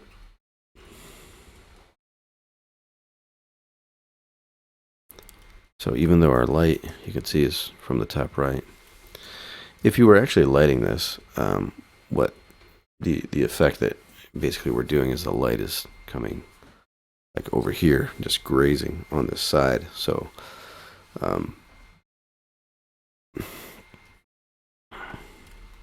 can't remember the term for that.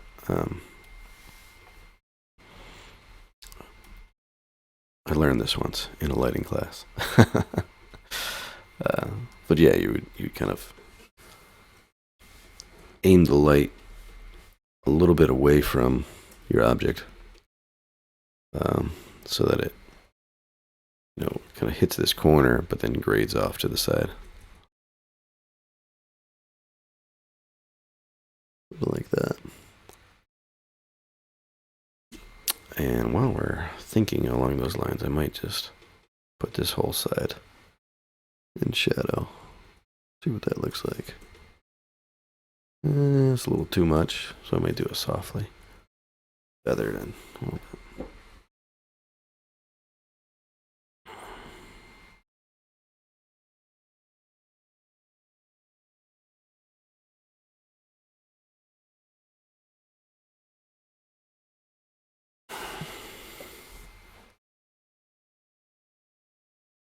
So I'm gonna swap these around, see which one I like the most. And generally when you're dealing with light, you would want to zoom out so that, and this is why I'm always zooming in and out. It's just to see it as a whole image.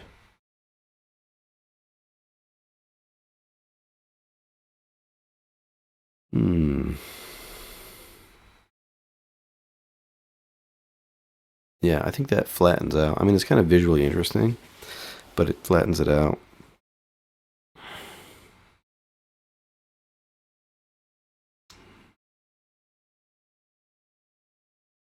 Yeah, it's...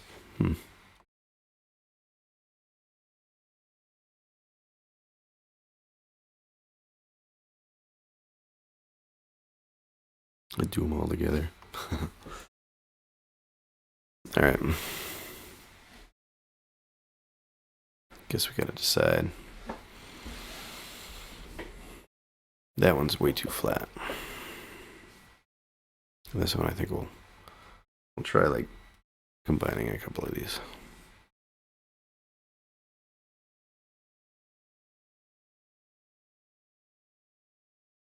No, just get rid of that one.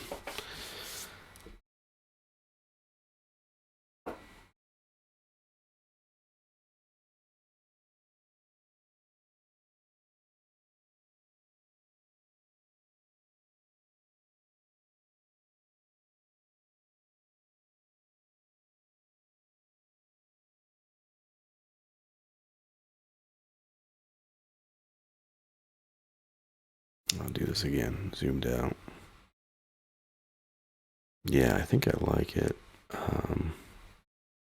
Hitting that lower left side. Like that. And then we can do a curves or color balance. That's what I would typically do next. So curves is really to balance your light and dark values.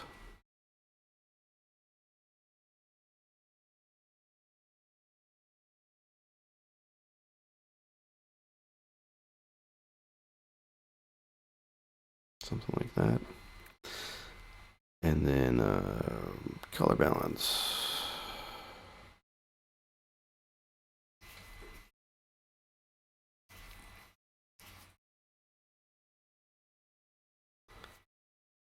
Rubbing my eyes here.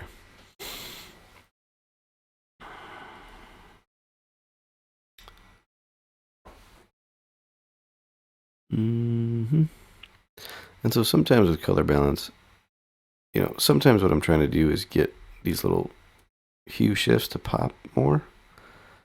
But it can also be used to kind of homogenize the whole thing.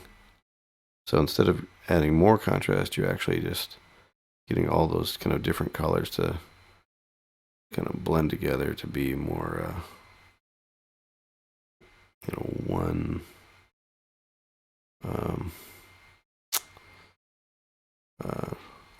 kind of color palette.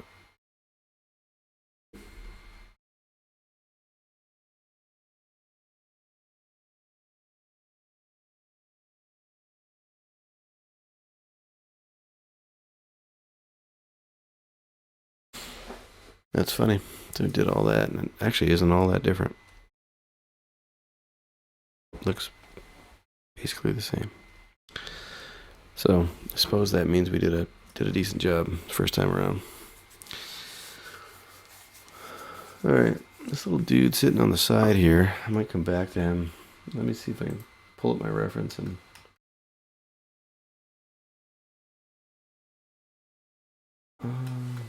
See if I can do anything different with that one.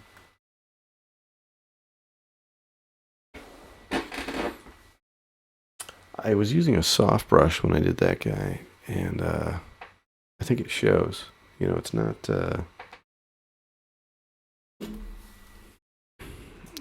quite as, you know, crispy as this other guy over here. Crispy, that's the correct technical term, right? Okay.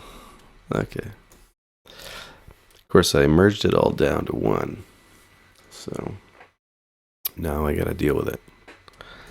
I think I'll just paint over it manually.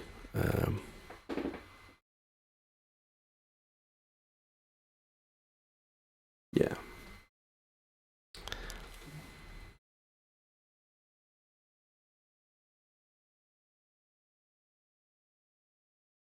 And this might be a good time to be getting some grays in here. You know, that gray is going to make the other colors pop out more believable. Too, you know, life has lots of grays in it.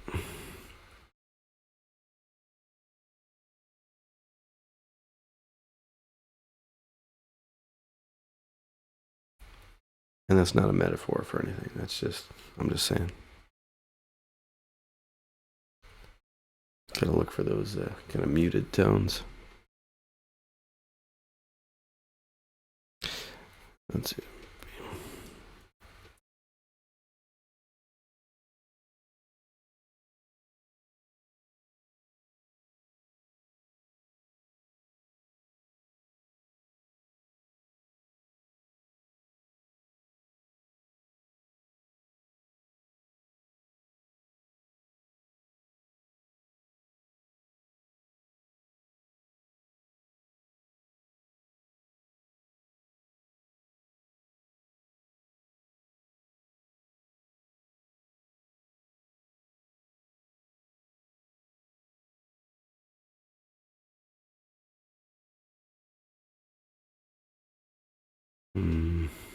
Okay.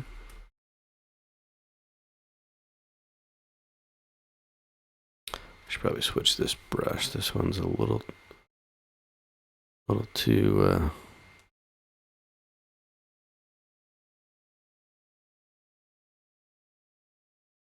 little too muddy, and that's kind of what we're trying to get away from, right? So.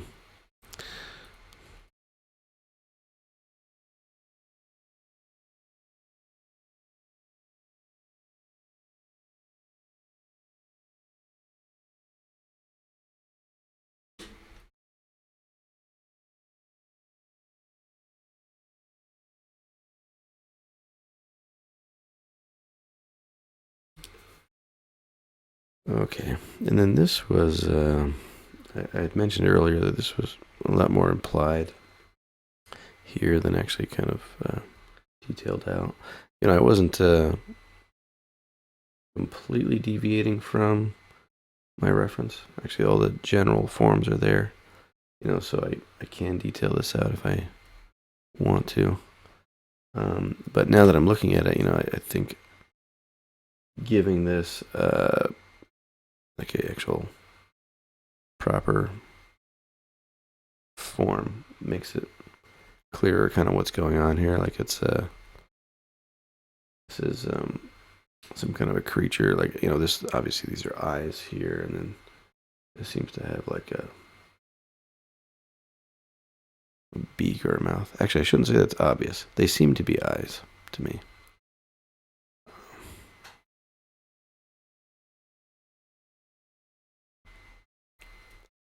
I find that I say obvious too much when things actually aren't all that obvious.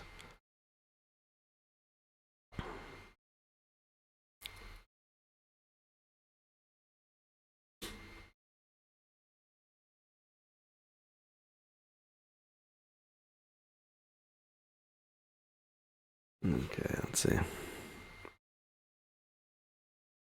Interesting there.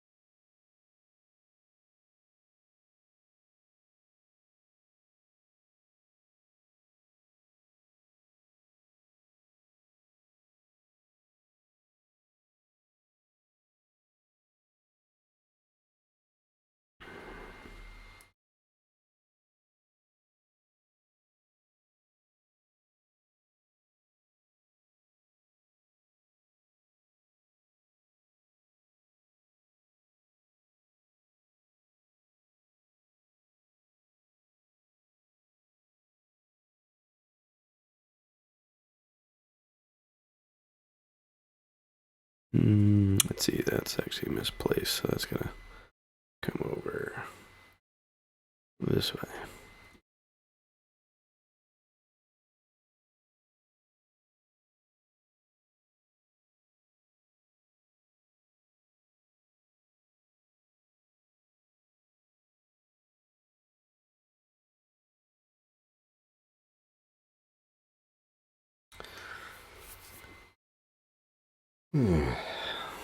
Okay, what was I doing here? Sorry, I had something pop up on my iPad. Just watching I monitor the stream on my iPad, and when something pops up on there, I think something went wrong. So, had to check that real quick.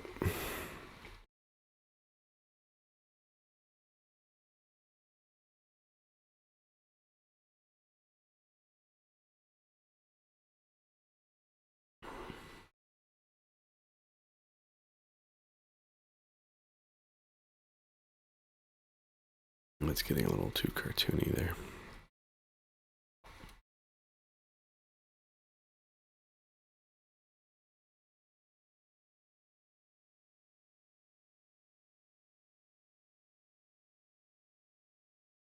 This is just a really kind of strange reference.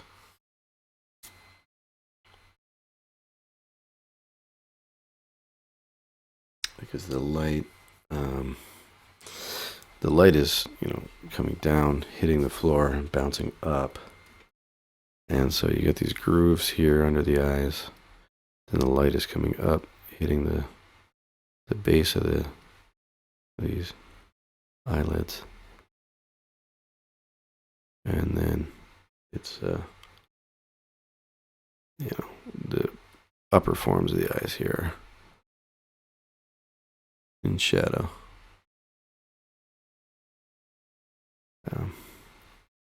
But anyway, that bounce light is actually it was beneficial, to show form. It's can be tricky to get it adjusted to the right value, so that you don't lose that kind of earthenware clay feel. Could very quickly feel too. This is definitely feeling too much smoother and more polished than in the reference. Kind of clearly shows. So I have to be careful of that.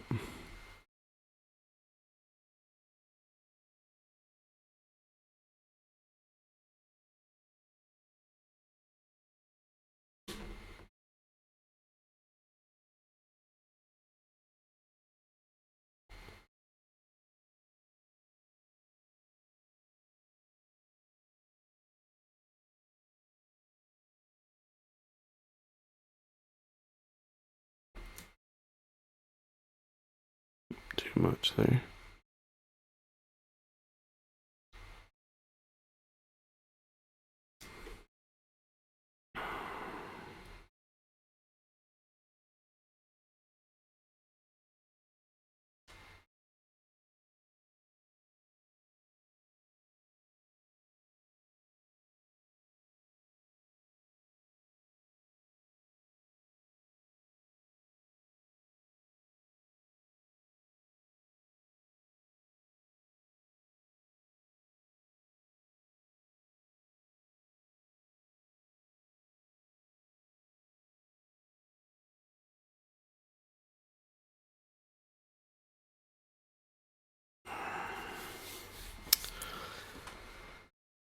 Let's see. A lot of this gets lost in shadow.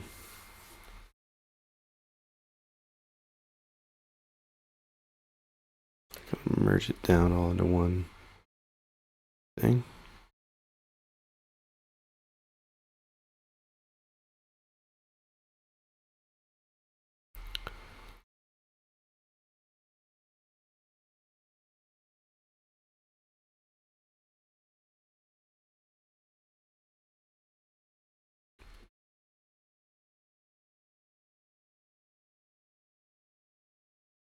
Now these hands are interesting because they're not super well articulated on the model, and so getting them to seem as though they're correct, even though the correct version of them would be to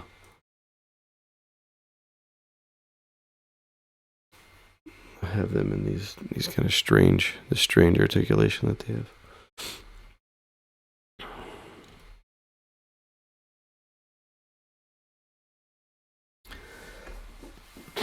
Excuse me. Sorry about that. Felt that sneeze coming on and couldn't warn you.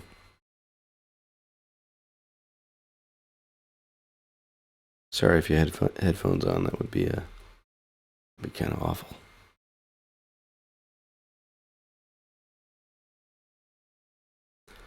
Never again, Eric. Never again.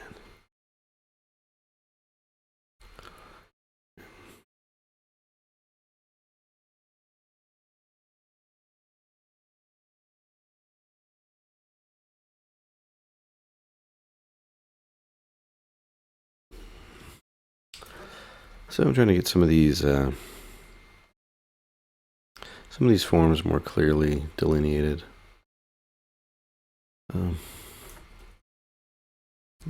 Those shadows in there.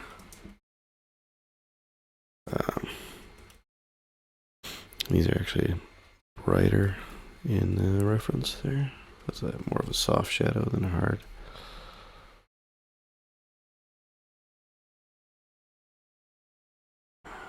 In fact, there's some bounce light there.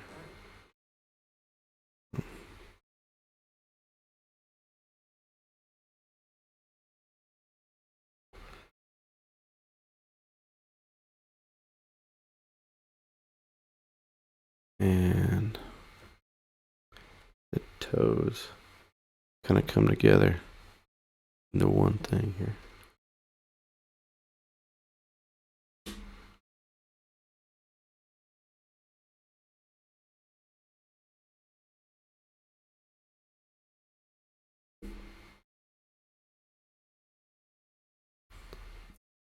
And then I'm going to smudge those in.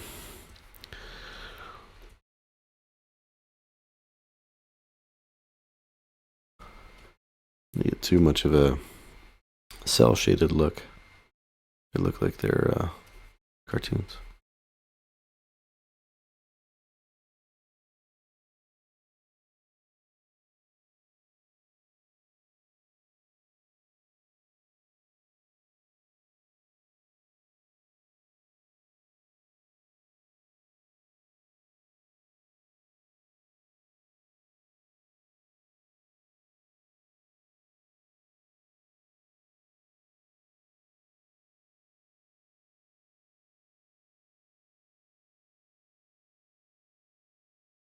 That's a funny looking finger. Like this big. I wonder if that's. I wonder if that's like a part of the design or lore. Like, because so much of this is interesting, well crafted. That to see one or two areas that are like just not handled with the same, kind of detail and mentality as the rest of them. I mean, again, maybe some research would explain the design motifs and form language, that they were going for and stuff. But I just find that interesting that, you've got these super intricate, headdresses that have, kind of like a story unto themselves in it. And then the articulation of the hands or whatever just isn't that important, And I guess that's, that should be pretty obvious, I suppose. I know I use the word obvious way too much. Things that aren't necessarily obvious, but suppose if you were trying to communicate religious idea instead of a just a representation of human form. I mean, this obviously is not attempting to be perfectly anatomically correct, right? Like it's aiming more for a religious connotation. Yeah, so anyway, that's it. Just interesting. Considering how these things are put together, design-wise.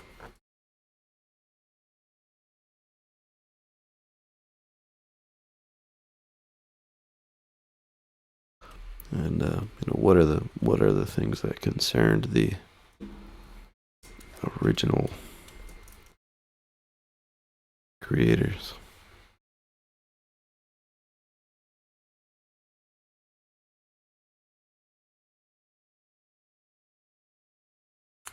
And looking more closely at the reference, there's actually like teeth in here. Interesting.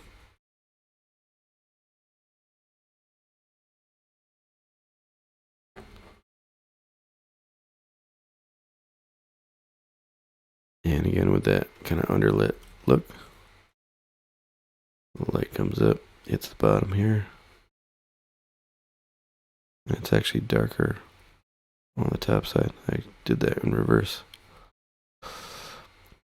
on my first pass on it.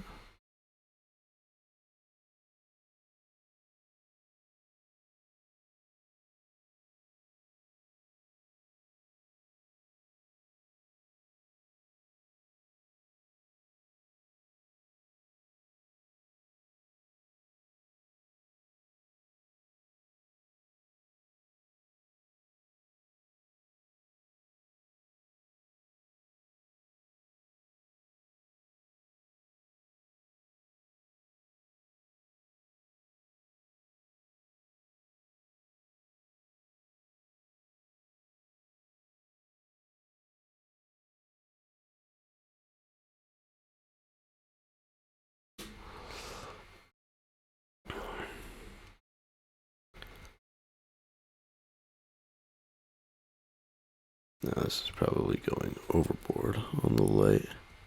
Yeah, that's overboard.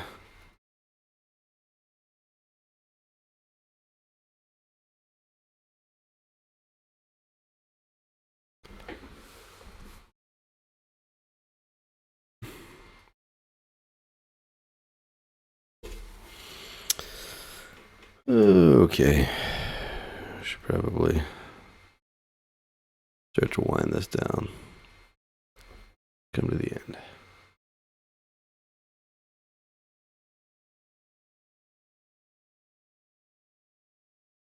One thing I could certainly do with this is rough up the edge a little bit, because we started with that lasso tool. Everything is just way too clean. And so you can come in, chop some of this up, and that can do a couple things for us. I mean, it can give us more of that painterly effect, and we can certainly kind of explain more form with this. Obviously these like kind of groove cutouts here, we can actually cut them out at the edge, and that makes sense. But also the nice thing with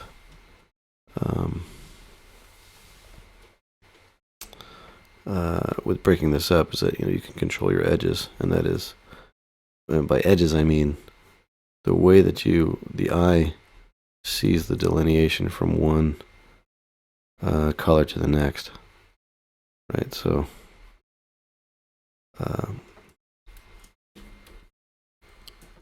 this being a sharp edge, from here to here, it draws your eye in, but softening an edge by just kind of chopping it up a little bit makes it less visually important. It doesn't draw the eye in as much. And so that is one way to control how the viewer interacts with the image, or at least attempt to control how the viewer interacts with the image. And it will come back with a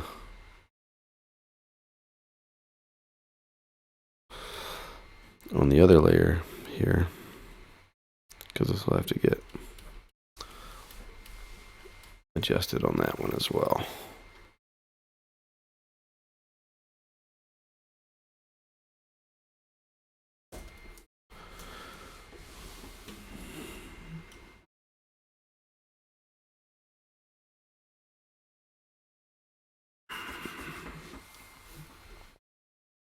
Let's see. So you can see, actually, that's a decent example right there, where I deleted this edge. If I delete it, so if I delete it this way, then that's a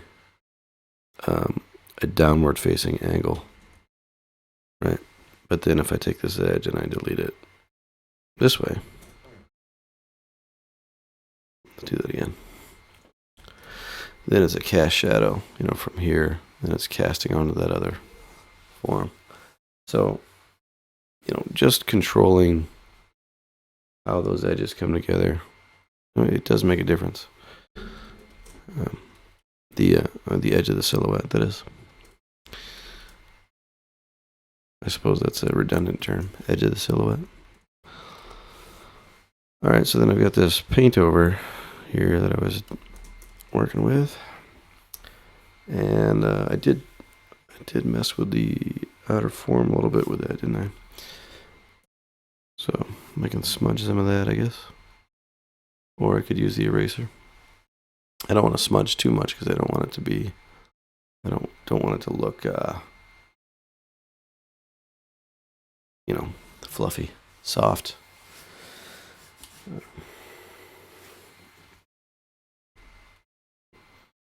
But the areas of concern are like right up in here, where you kind of draw in visual interest.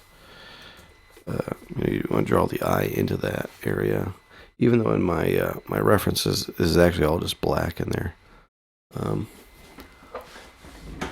The more contrast and the more kind of sharp angles and stuff I put in there, the more that's going to draw the eye in. Which I think, the face is the appropriate place to do that.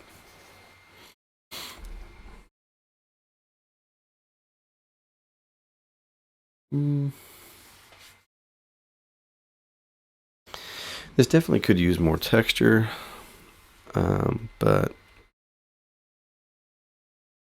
I'm kind of okay with how it's working. Bits of this could be softer for sure. I may as well do that, I guess.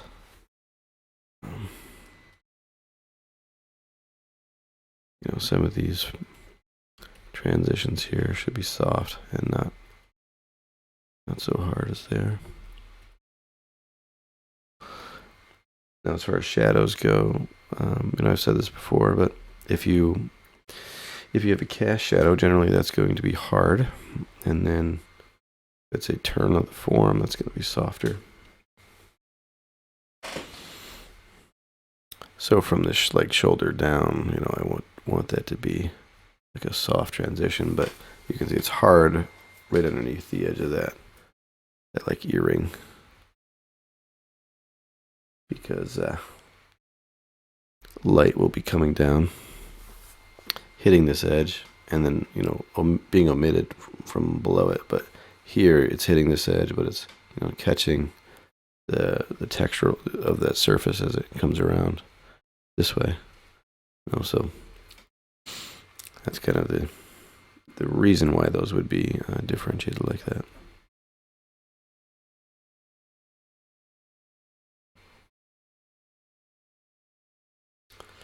Okay, let's see.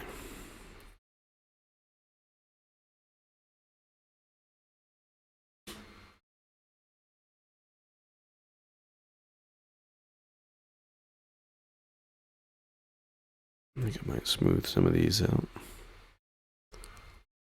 that I had before.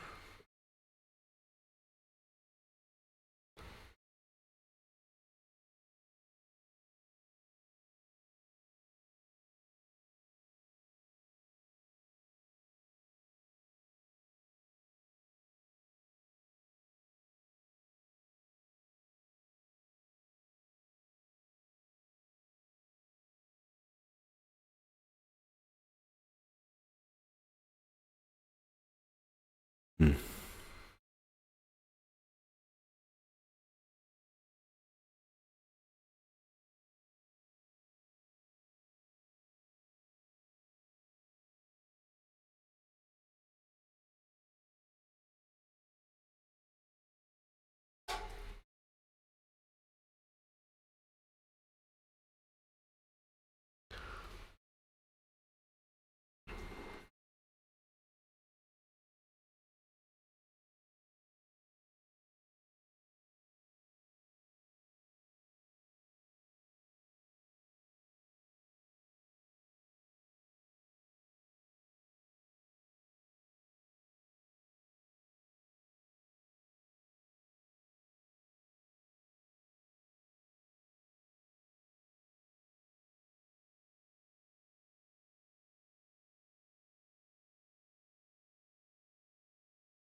Hmm.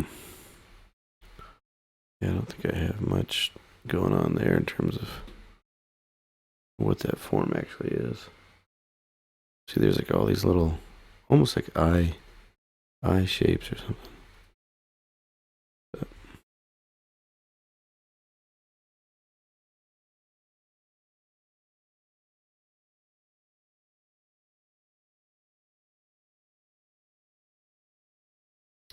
Some of these need to get blended together. Just too strong. So they need to kind of fade from one edge to the other.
Hmm.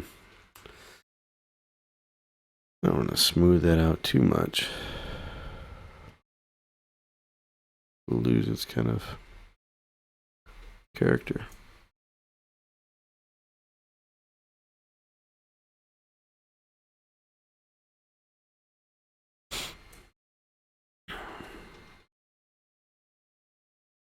I mean, this whole bit kind of needs to move over anyway, though.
And I think I'm gonna homogenize these so that they don't compete so much. Like bring that together. And then I could do something similar here. I'll bring those together. See if that's a good idea or not.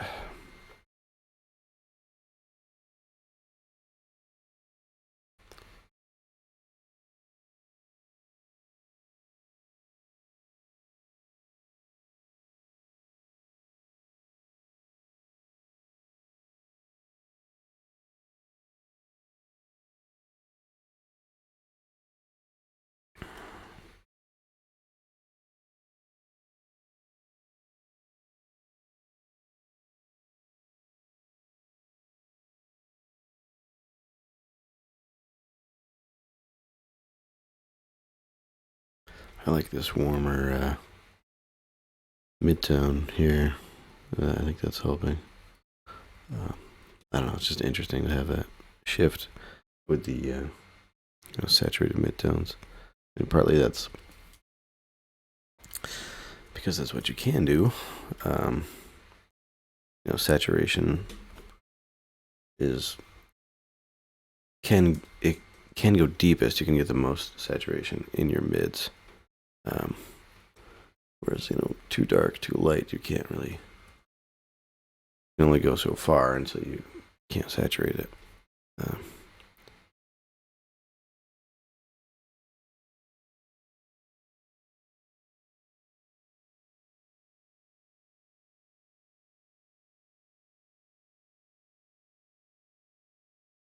Not really sure what this form is. It looks like it might have been a snake or something. Because it has almost like these eyes here. But it's just so rounded out that I'm not really sure. Maybe it's eroded or something, or maybe it's supposed to be soft. I don't know.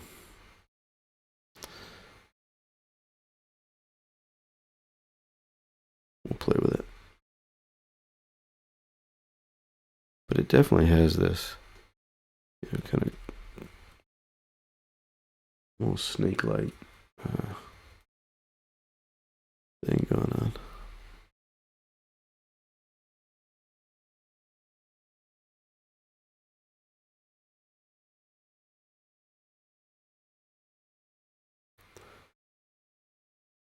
Okay. That's probably good. Might do a little bit of bounce light up in here.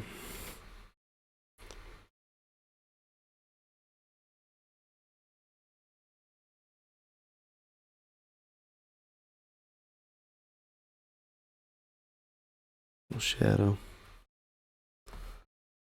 I'll have that fade a little bit more.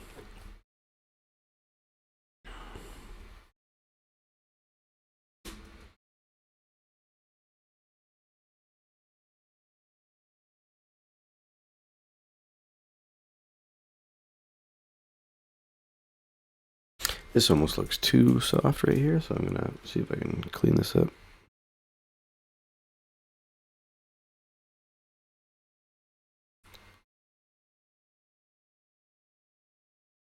Like these should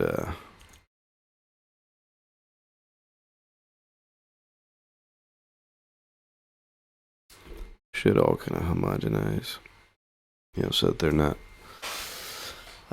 You don't have this really soft transition. I don't know. It's part of the balancing act. You do some soft transitions, and then others you want to have nice and hard. And this is what I was talking about earlier with cast shadows. So if this is casting a shadow down onto this form below it, I'm going to want that to be pretty sharp here. I want to show, well, it actually is kind of cut out that way, but I want to show that it is this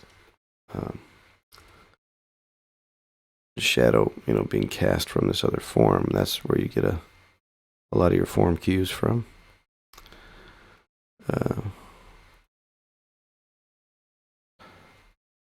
here.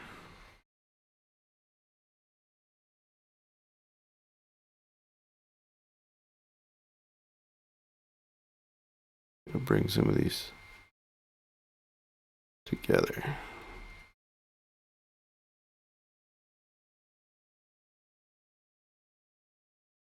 I mean, have this, so this edge follow all the way up to there.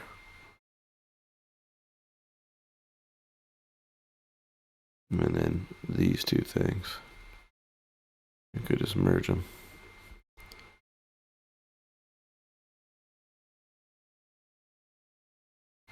And then, you know, that form that we brought up together, if we cut this out here, this line and this line are going to relate. You know, you should be able to, your eye should be able to kind of patch those together, if that makes sense. Follow them through from one area of the painting to the next.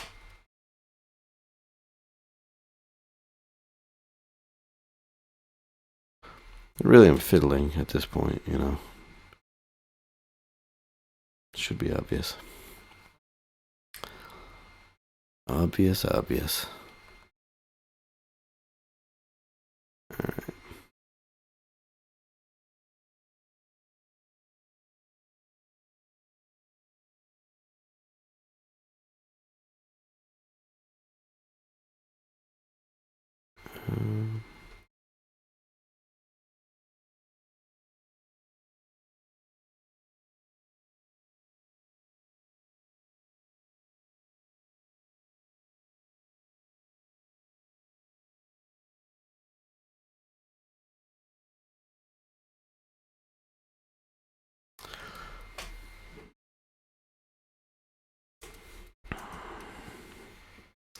And I might just take this brush here that has a bit of texture to it, and just gonna do some of these edges.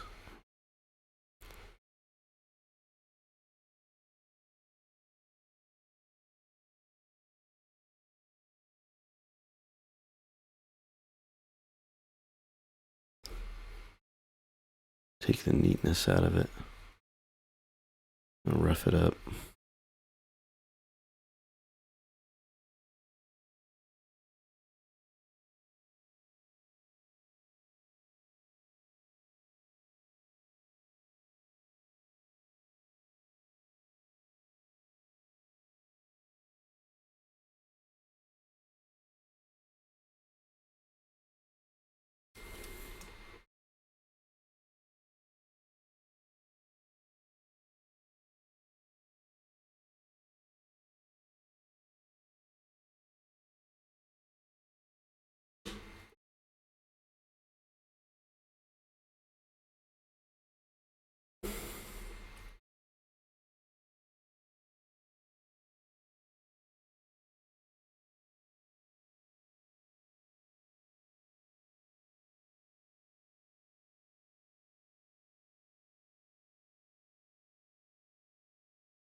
All right.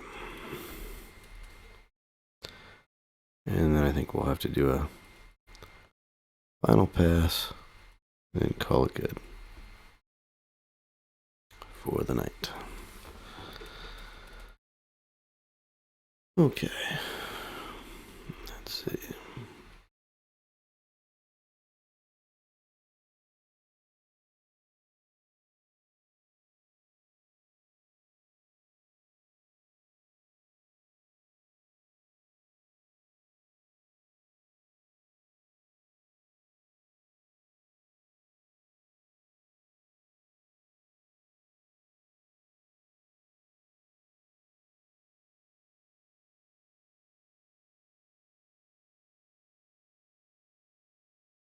Yeah, actually, I really like that gray. There, I might do some more gray up in these other ones.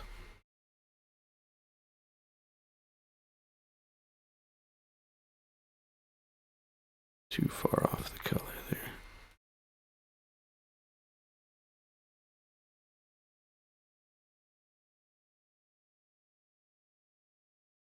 And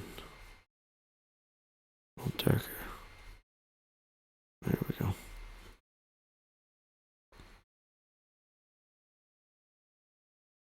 Color variation.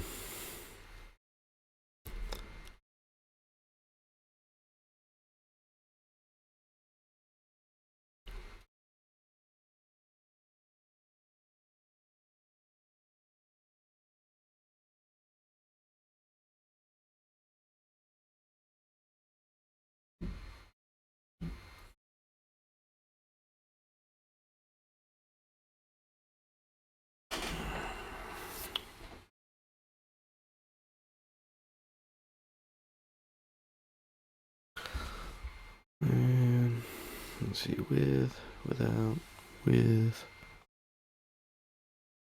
I'll strap it back just a little bit.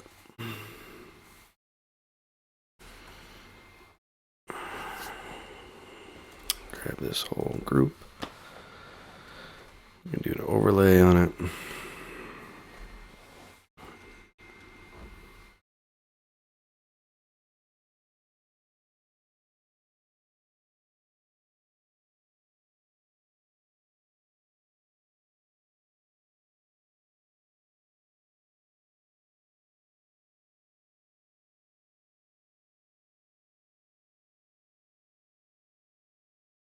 You know, this form is really not, it doesn't really have two curves to it. It's kind of flat across, as far as I can tell from the reference. So I don't want to accentuate that too much.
All right.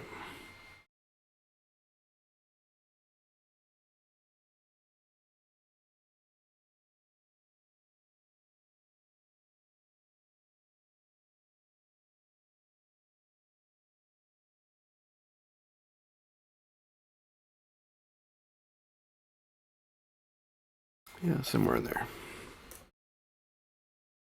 And I suppose we could do curves and color balance on it. Why not? Did it on the other one.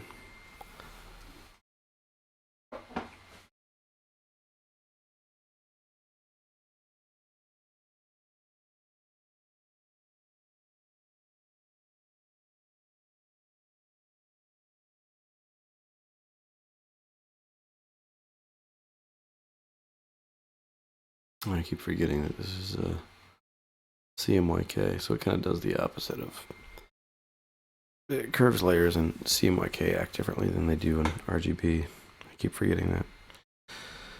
But we'll survive.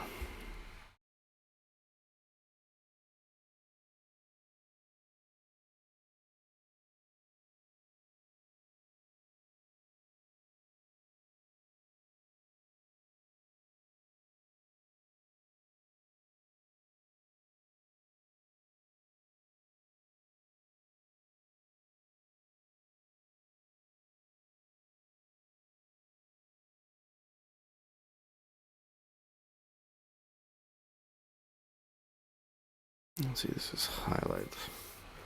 I want to maintain the clay feel to this thing.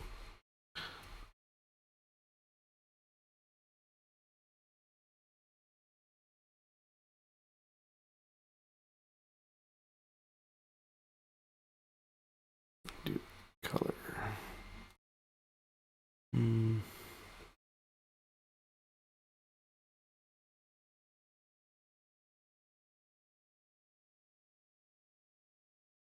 Yeah, I think I like that saturation.